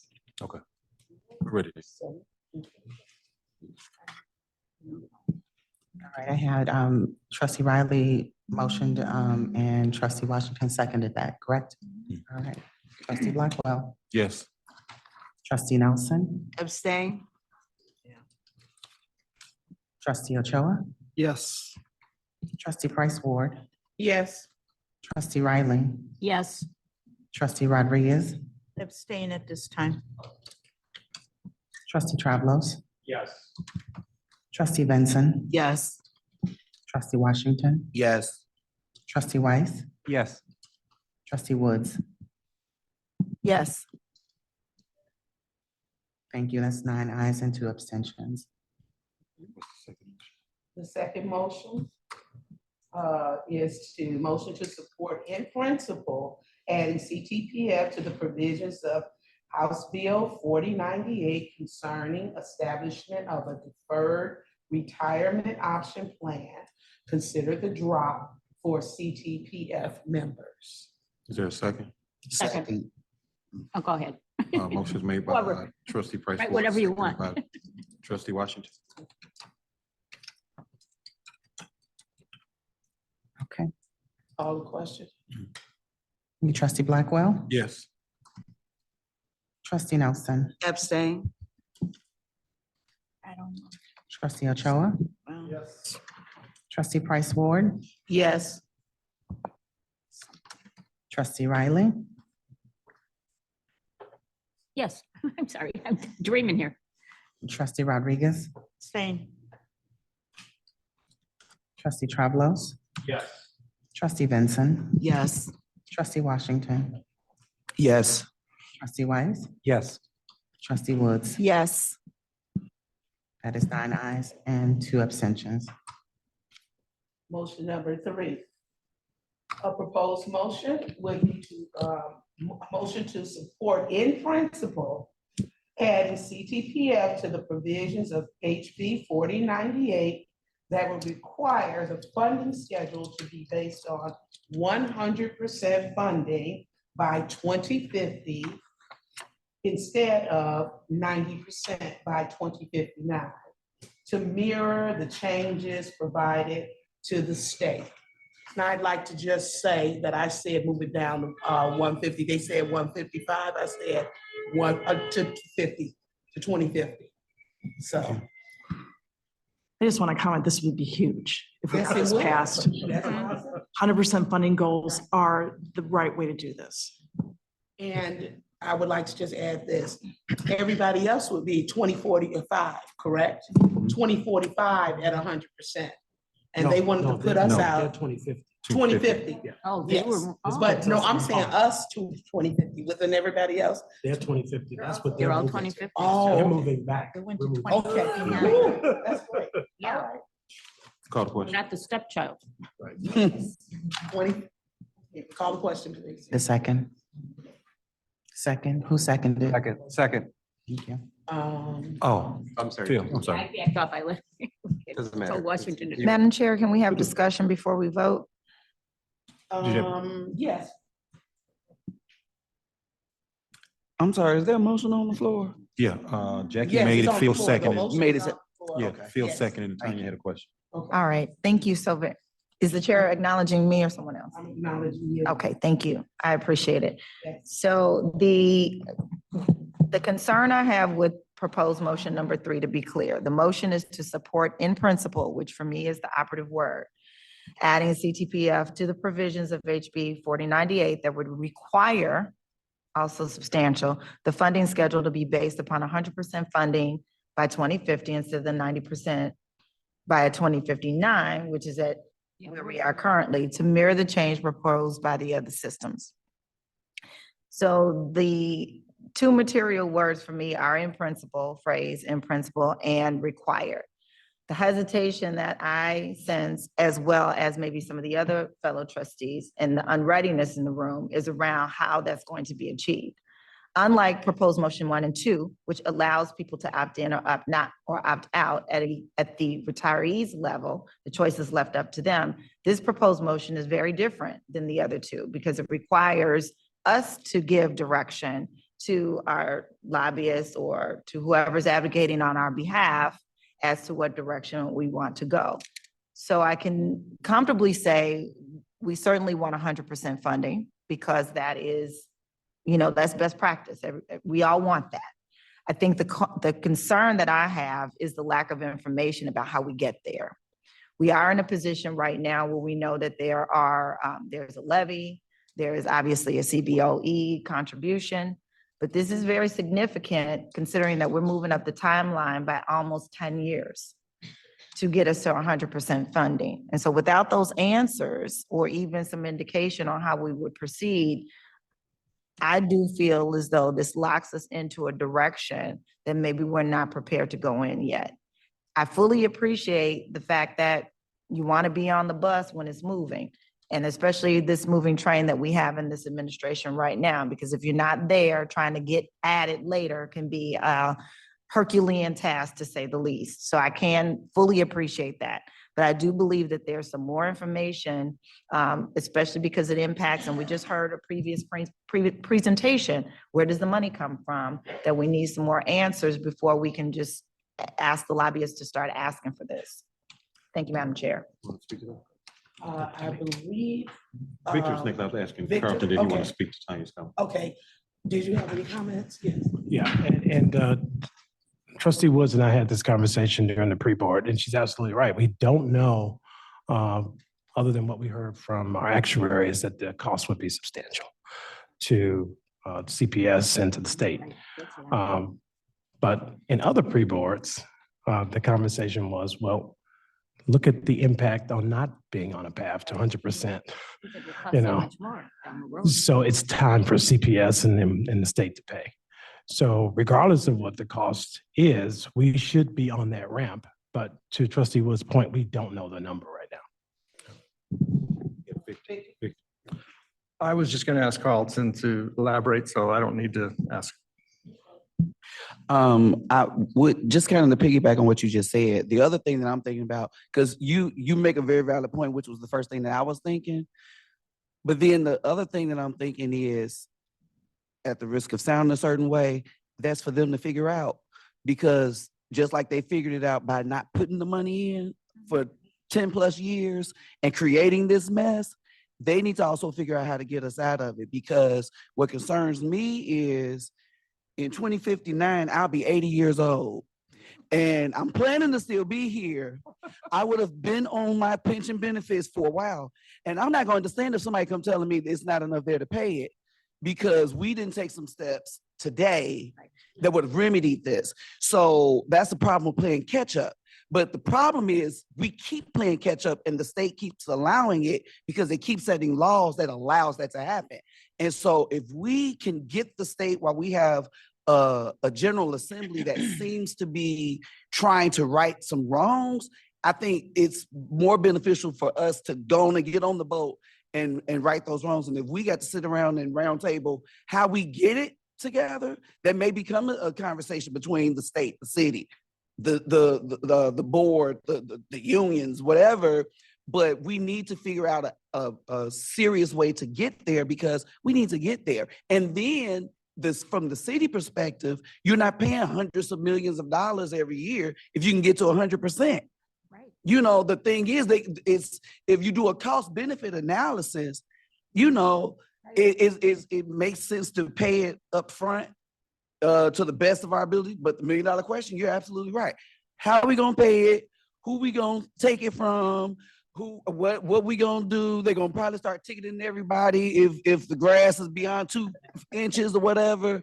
They're gonna figure, but the city figures out how to pay for what the city wants to pay for. And so that, I guess that's my main thing. We need to feel this. I like the idea of my pension being a priority for whoever it is that make those decisions downstate to make sure it's there, because I'm not going to understand if it's not. Yeah, I just want to echo what Trustee Washington, because again, the funds were taken from us a long time ago. So what they're trying to do is just pay back what was done. But based on what I see in 4098, Chicago Teachers Pension Fund will not be the only fund to benefit from it. So the money will have to be found to fund those other of, to pay, well, whatever, fund those other funds. So we'll just put our name on the list and it really will be payback for what was taken from us. So I support it. The kind of pensions are, let's go back to it. It was political decisions back when this 3% compounded COLA and that. I mean, I have a wonderful pension. My pension is the same as my salary would be if I was working, to give you an idea.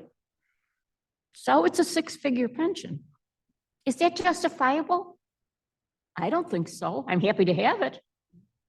But people never thought of the consequences of having to pay for it. And that's why we're in this mess now. But people like me are going to die fairly soon. And then that cuts, no, but what I'm saying is it cuts off these high pensions. And there were people who retired before me too, who don't have pensions as good. I'm trying to think, what's the organization that, oh, I can't think of it. But anyway, they're not doing it anymore, but they publish pensions from top to bottom. Some of the highest pensions in the state are some of our union officials. They must have had, yeah, they worked in more than one system.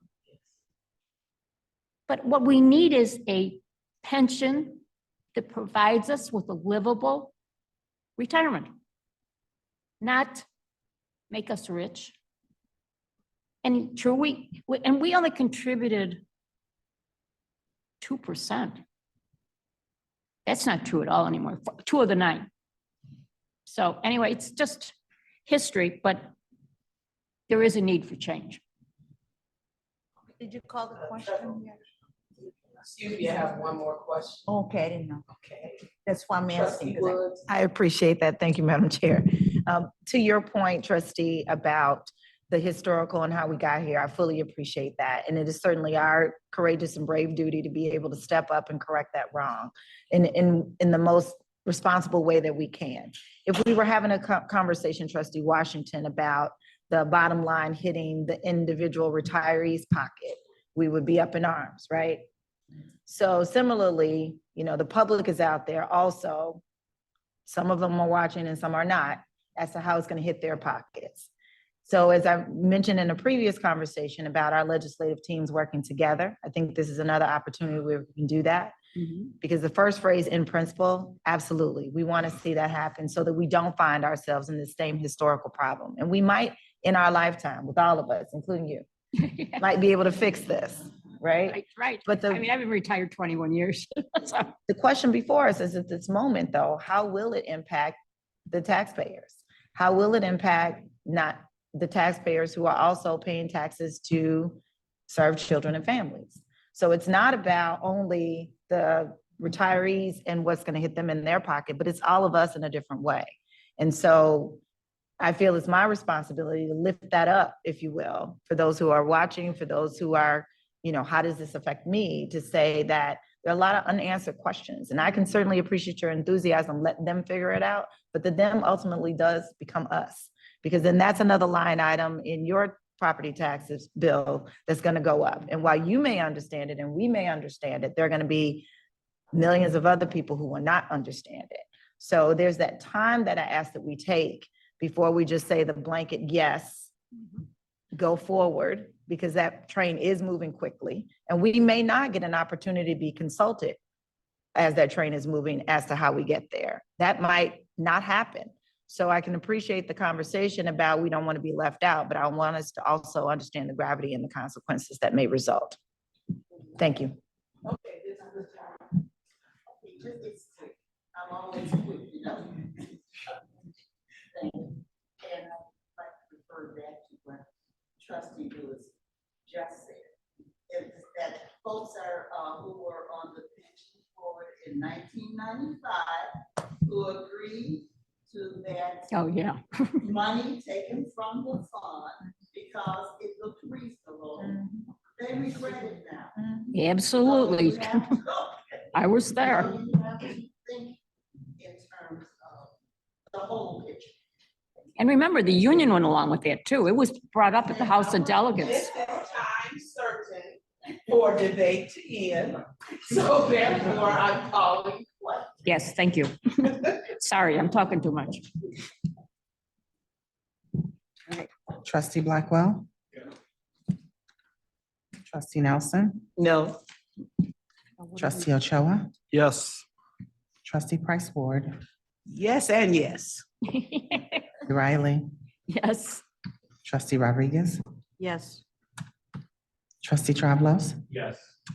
Trustee Benson? Yes. Trustee Washington? Yes. Trustee Weiss? Yes. Trustee Woods? Abstain. That's 10 ayes, 1 abstention.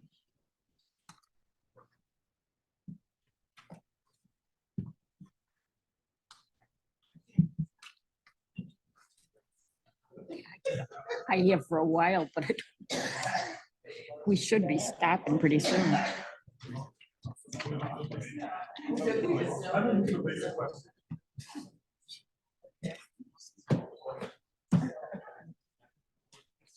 Yeah, she put it down. Oh, I'm sorry. I got that wrong.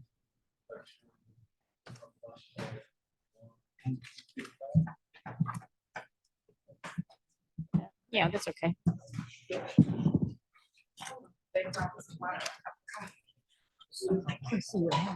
That's okay. Yeah, you can't see it. No, I'm in an angle here. We're not on site, so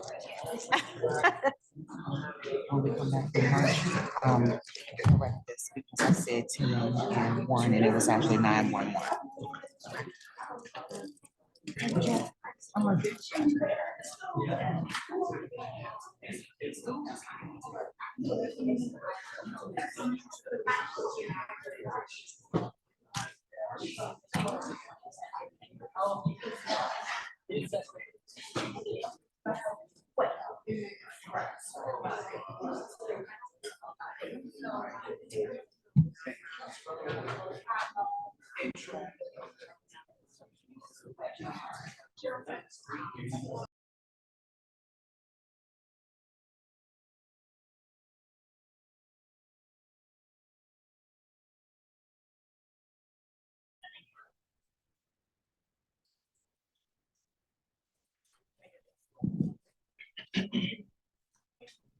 Want to take a row?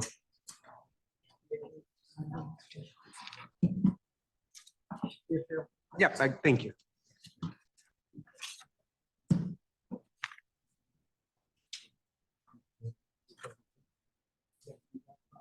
Yes, going to.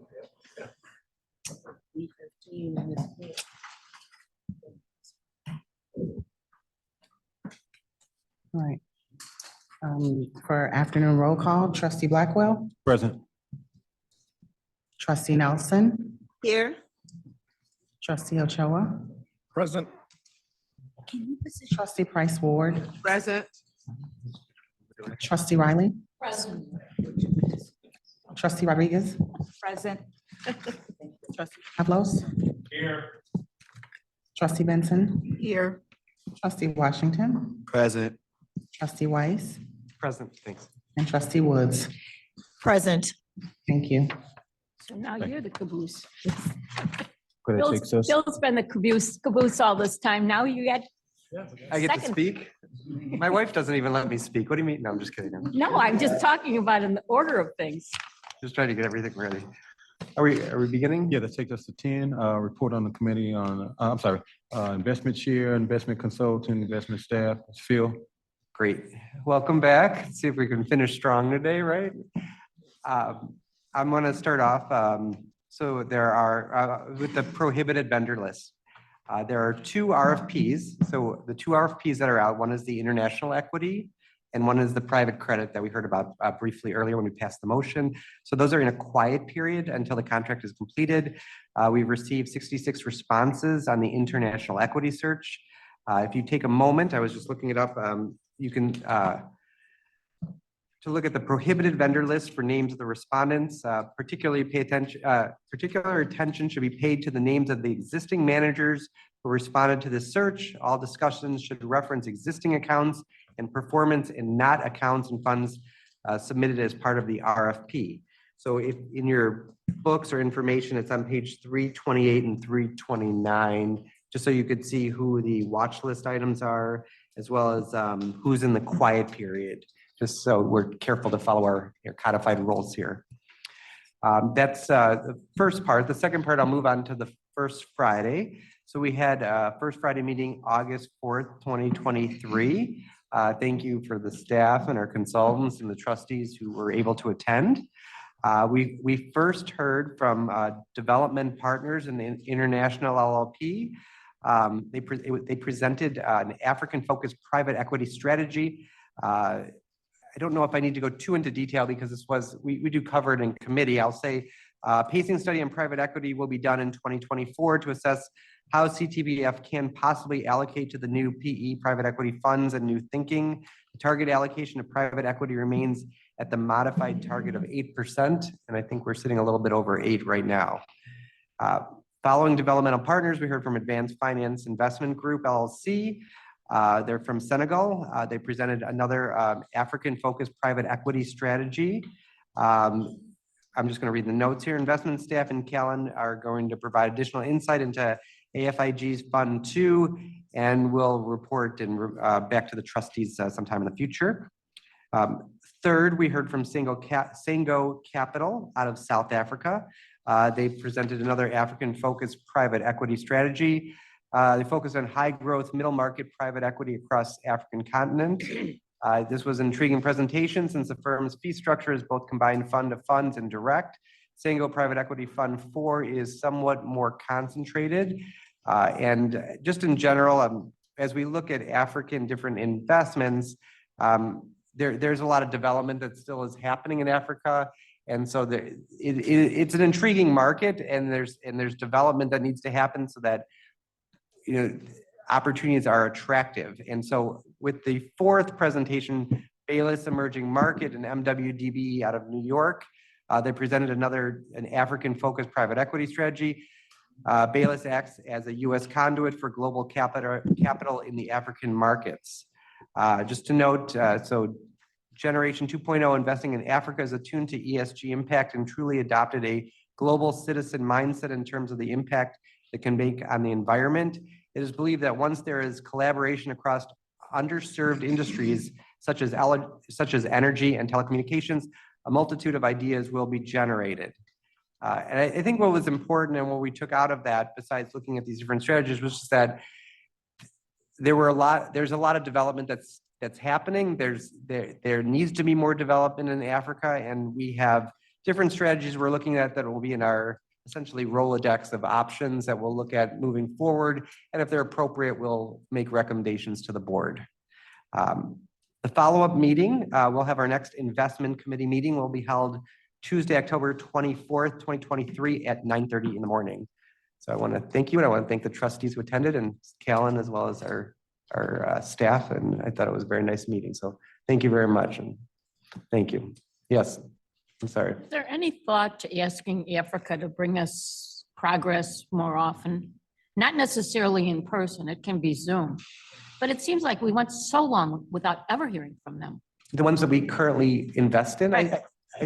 I think that would be a good idea to see where we stand as far as where the investments are. And we can make note of that and get an update from our It team. seems that even though the report right now, one of them was very low, but they claimed it really wasn't. It was timing. Yeah, well, there was what the FX trading. It was there was the devaluation of the currency caused a big problem, right? That's what Right, we were it's- hearing there was about. there were other factors. Right, and But I think we need to hear about it. yeah. And they don't need to fly from Africa just to tell us that they can just go Zoom. How many? I'm just looking at Fernando. How many offhand, if you know, how many investments do we currently have in Africa? Or Just two, the How first many- two that presented, DPI and AFIG. How many years ago was that, Fernando? I believe it was in 2019, if I'm correct. Yeah, Cheryl said yes, 2019. So AFIG is also still somewhat in the J curve. Right. And that's why you're seeing, aside from the other reasons they pointed out, they're still negative. But they are looking to try to turn that around with possible exits on those co-investments. Trustee Woods. Thank you so much. And thank you for your thorough report. How often do we hear from the other funds? On what cadence does that take place? And how would the request by our fellow trustee differ from the other funds? You know, let's ask Fernando that question, because we have, and that's what we meet at on the investment meeting. So we've been kind of diligently working through the different fund managers, especially ones that are on our watch list. And that's what we're kind of making sure that they're meeting our criteria. And so I don't know if we have a specific layout of, you know, each one and when they'll be meeting, or if it's more based on where they're at as performance wise. Right. Trustee Woods, in the past, I think there has been efforts to bring in managers on a more regular basis, but because we've got such a large roster, it became cumbersome to bring everyone in. These days, the managers that we do bring in to present and give updates are the ones on the watch list. Even that, you know, we haven't heard from several in a while because our activity has picked up on other things that we've got to accomplish. But to your question, Trustee Riley, we will try and provide more updates on some of these where they are when we haven't heard from them in a while. Another question related to that is our current managers, even though we don't see them, your staff talks to them, don't they? That's right. So every quarter at quarter's end, we do meet with every single manager on the public side, domestic equity, international equity, and fixed income. And actually even, I apologize, even on the open-end funds and real estate infrastructure, we do meet with them. It's the private equity funds that don't necessarily have regular updates because they're more longer dated securities, and the valuations on those and the marks don't happen often. So it would be a repetitive conversation, but they do have annual general meetings that we do try to attend, or at least have a good handle on what's going on. A lot of them, they've been moving to more virtual meetings, and so we were able to attend those as well. And I think the conference that you and I went to at Adam Street was a good example of just having a short meeting, talking about what they're doing, and a lovely lunch. That's right. That's right. Absolutely. And in town. Uh-huh. I think just to add to that, so kind of one of the focus we did, so our big thing was we did this asset allocation study followed by a manager structural review. And so now we have these new asset class, you know, targets that we're trying to reach, and certain areas such as the global equities, where, you know, obviously we're cutting back a little bit on. But Yes, indeed we are. yeah, we are certainly, and certain areas did better for us, like private equity and real estate. So, but if there's a suggestion, Trustee Woods, please put a suggestion out, because I'm happy to entertain it and make sure that we address it properly. Okay. Because, you know, talking about real estate too, I think there should be more focus on local companies. I mean, we've totally eliminated Walton Street. And I mean, they're a good company. If they lose money for you this year, they're sure aren't going to lose it next year, because they're more focused on it. I'm trying to think of some of the other real estate companies. You mean real estate as far as actual holdings and being an equity holder, or real estate as far as just local companies that we should be considering for our fund? No, I mean, local companies that we previously invested with. Okay. And because somebody didn't like them, they're gone. Okay, so maybe on a future First Friday, we can look at local companies and see if we can make some calls and get them back in and get them on a roster. Right. I mean, the only one I'm thinking of is Walton, but there's more than just that. Okay. Okay, I think And the guy that does do business with us, the one that's under the veteran. I remember, I don't remember which one. but I remember. Newport Capital Partners. That's Yes. right. And he came in and helped us on the Lincoln Yards. Yeah. Let me hit up Trustee Rodriguez. She's had her hand up a couple times now. Yeah, what are the two names of the firms or that were investing in South Africa? Yes. So Trustee Rodriguez, it's the first two on the that Trustee Weiss mentioned. It's DPI. Development Partners International and Advanced Finance and Investment. Could you give me the gains? It must be an acronym. Yeah. Can you tell me, please, the gains and losses on each one? I don't have that on me, but I can pull that up real quick and circle back with you before the meeting's over.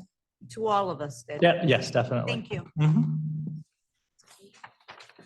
All right, very good. So then the next meeting, as I mentioned, will be October 24th at 9:30. Thank you. And thank you.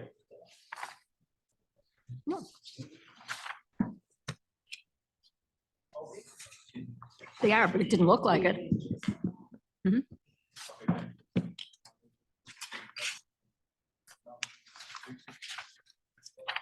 Okay, so the technology updates, I'm going to hand it off to Matt and Dan.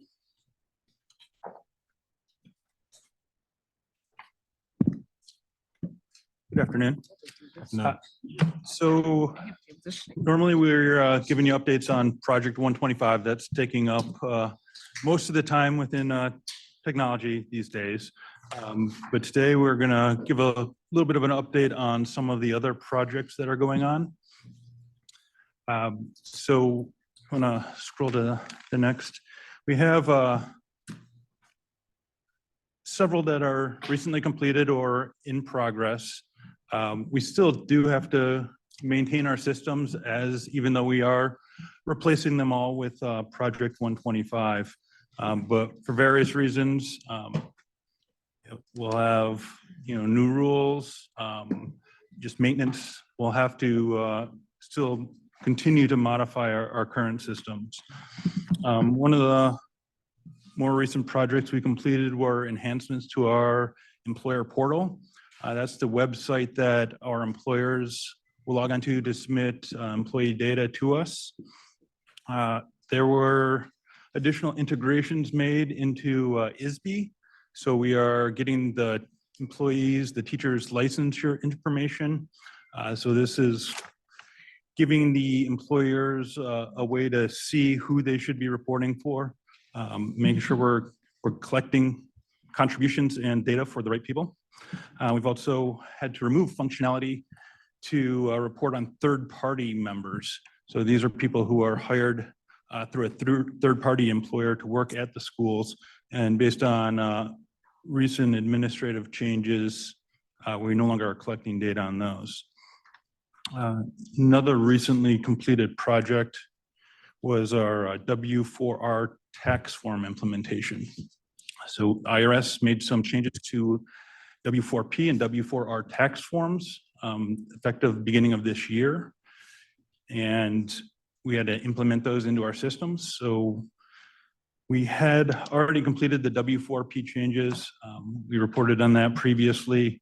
And just in July, we implemented the changes for W4R. So those are on the non-regular pension payments, the refunds and rollover distributions. So that had been completed in our systems and gone into production July of this year. Next project we're currently working on is the employer audit. So we have been for several years completing audits of the employers. We've brought this in-house. To aid in that, we've been modifying our systems, creating additional reporting, additional ways for the staff here to see what has been audited and adjustments to the records that require it.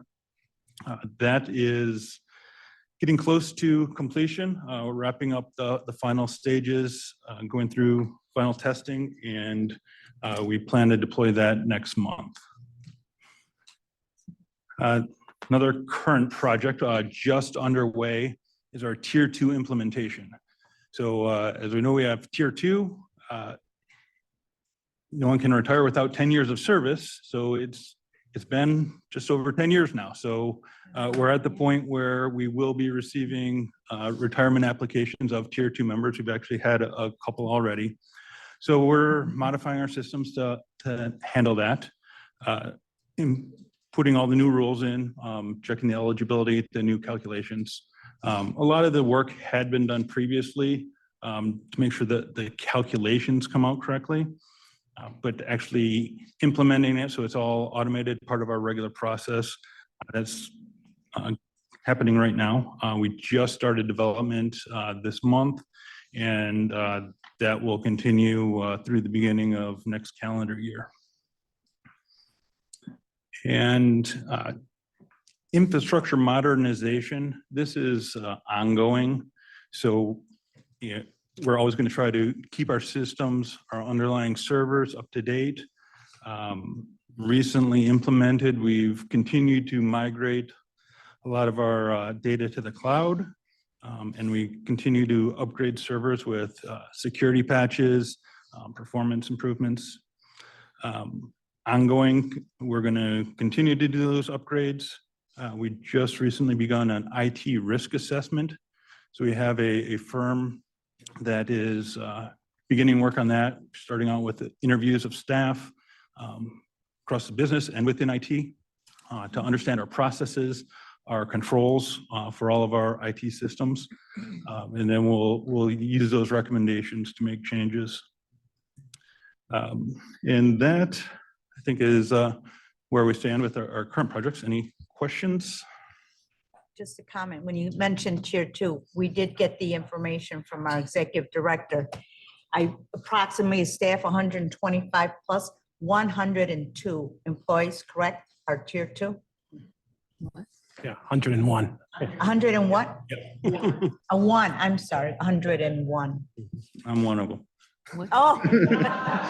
I think probably the first one. I missed tier 1 by 5 months. Wow. Oh, Lord. Could have been worse. It could have been Poor by thing. 5 days. It would have been pure torture. Yeah. He's still smiling. Yeah. I cry at night. Well, he's probably worked in a position where he has full social security too. All right, so that concludes our technology committee report.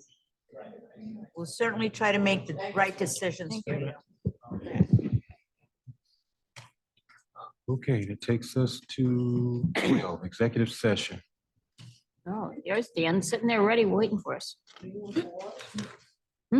So I'd like No, to thank you. I entertain a still have motion to that. go Oh, into sorry. executive session. Yes, thank you. What purposes? For the purpose of addressing litigation matters. Tammy such- moved it. She moved it. Oh, okay. Second. Second. Save me a lot of words. A motion was made by trustee Vincent, seconded by trustee Weiss. Correct. Call the question to go into executive session. Trustee Blackwell, Yes. trustee Nelson, Yes. trustee Ochoa, Yes. trustee Price Ward, Yes. trustee Riley, Yes. trustee Rodriguez, Present. trustee Rodriguez. Present. Oh, this is a yes or Oh, no. I'm sorry, thrown off. Okay. A yes for is, Executive. oh, I'm sorry. I Executive session, I apologize. should say. Yes. Trustee Trablos, That's something. Yes. trustee Benson, Yes.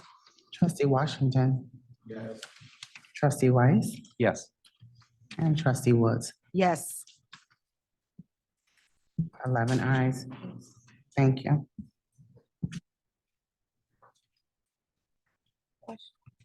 In between, Executive Director Lenore, are we doing a presentation on health insurance at CTU? I just got.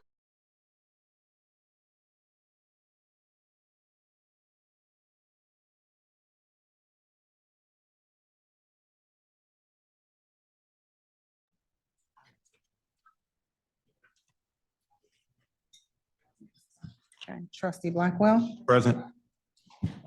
trustee Nelson, Present. trustee Ochoa, Present. trustee Price Ward, Present. trustee Riley, Present. trustee Rodriguez, Present. trustee Trablos, trustee Benson, Present. trustee Washington, Present. trustee Weiss, Present. Thanks. trustee Woods. Present. Thank you. So we have, I'd like to entertain a motion for approval of the June 15th executive session minutes. Second. Motion made by trustee Vincent. Who's the second? Victor Wood. for the executive session minutes? Session minutes? Yes, Okay, thank you. I think it was made by trustee Vincent, seconded by trustee Ochoa. Call the question. Trustee Blackwell, Yes. trustee Nelson, Yes. trustee Ochoa, Yes. trustee Price Ward, Yes. trustee Riley, Yes. trustee Rodriguez, No. trustee Travlos, Yes. trustee Benson, Yes. trustee Washington, Yes.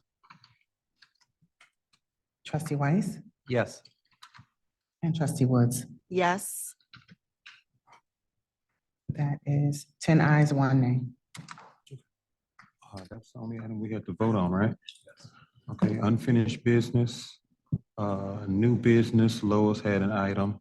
Yes, Mhm. thank you. Mhm. A lot of times our member services team gets a lot of flack because there's, oh, thank you. A lot of time, our member services team gets a lot of flack because of things that are changing and et cetera, et cetera. I thought this is a good opportunity to give them a heads up and a high up. I want to express gratitude to the Member Services Department. Chris was made to me, I received a phone call from a member about that ambassador program, whereas someone would come out to the schools and tell all of the members about, you know, CTPF and sign them up for their designation beneficiaries and whatever else. At any rate, and so I called. I'm gonna mention her name. She doesn't like to be mentioned, but Jen Pentangelo. Okay. And so she got right on it and she said, yes, that they still come out. And so she had Aguilar and 3 others go out to Whitney Young School. And the person who had gotten in touch with me just praised, you know, from the floor to the ceiling about how helpful they were, you know, to the Whitney Young staff there. So anyway, that concludes. It's short, but I hope it gets to the point. And oh, and just one other thing is that I had asked Jen about, we need pension reps in the schools. And I had talked to someone who was going to take on that position at her school for the election, pension rep, you know, for the election.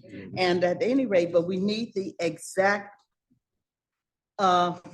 email address, because I had given the person pensionrep@ctpf.org, and that went back to that person.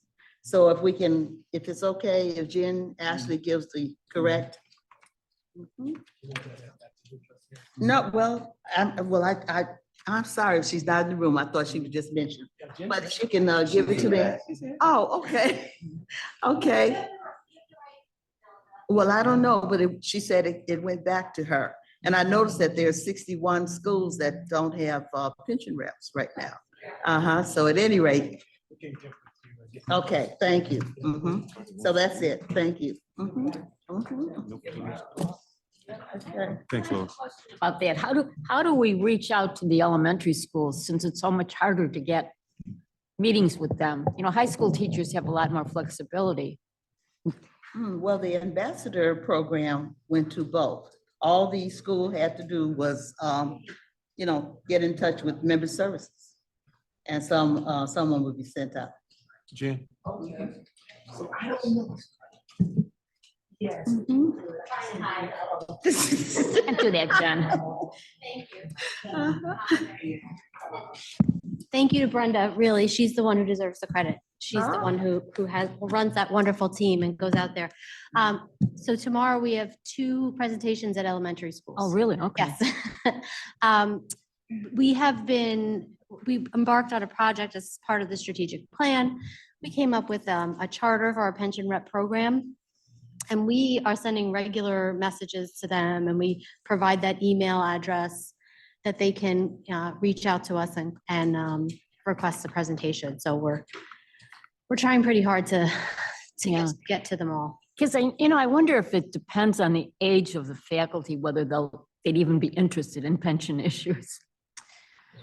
I mean, we're trying to drum up interest, you know, the CTPF to you program that we started last year because really most of our programming has been geared towards our retirees up until now. Right. So that's one way we're doing it. You know, we talk with CTU about it.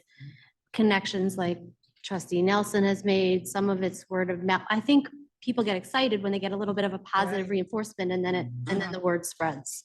So. Yeah, and we but I kind of certainly look at, advertise. you know, this younger group of people coming into the schools, don't see themselves being career teachers. That's a possibility, yeah. Yeah, so I don't know. I have a young cousin that started this year with CPS, and she was originally working in a Catholic school, got her master's, and now I don't even know where she's teaching, but. Right. Can I? Common, but slowly.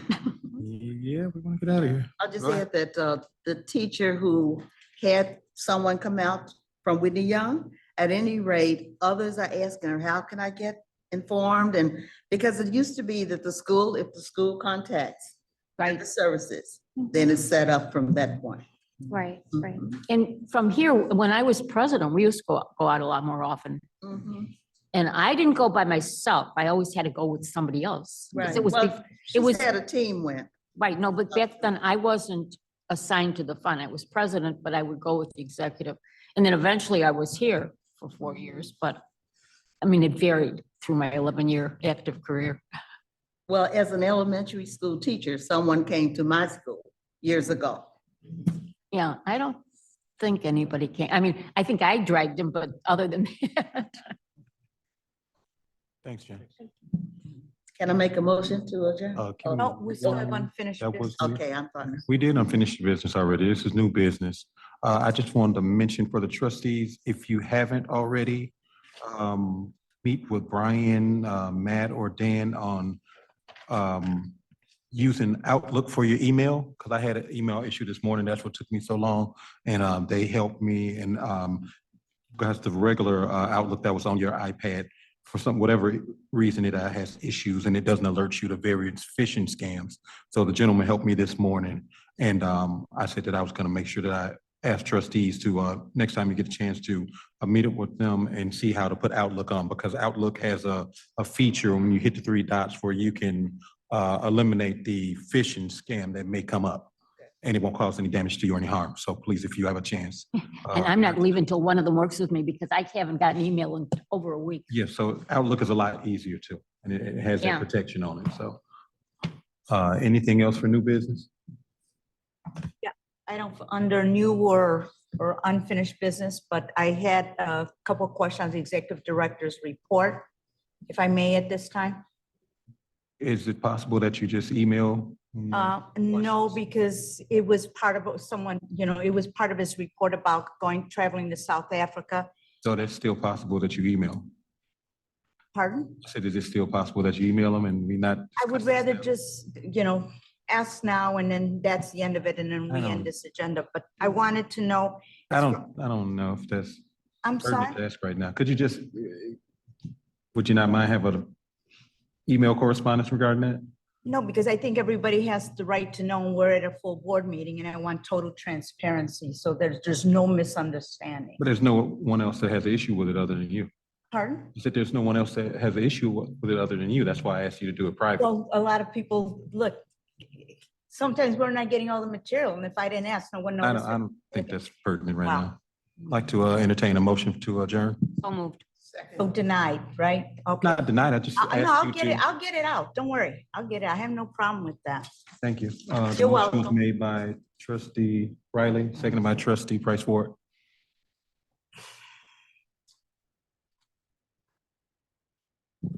Trustee Blackwell, Yes. trustee Nelson, Yes. trustee Ochoa, Yes. trustee Price Ward, Yes. trustee Riley, Yes. trustee Rodriguez, Yes. trustee Travlos, Yes. trustee Benson, Yes. trustee Washington, Yes. trustee Weiss, Yes. and trustee Woods. Yes. That concludes roll call.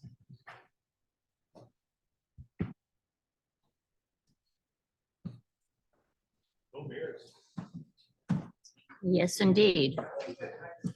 Has to be better than the past two.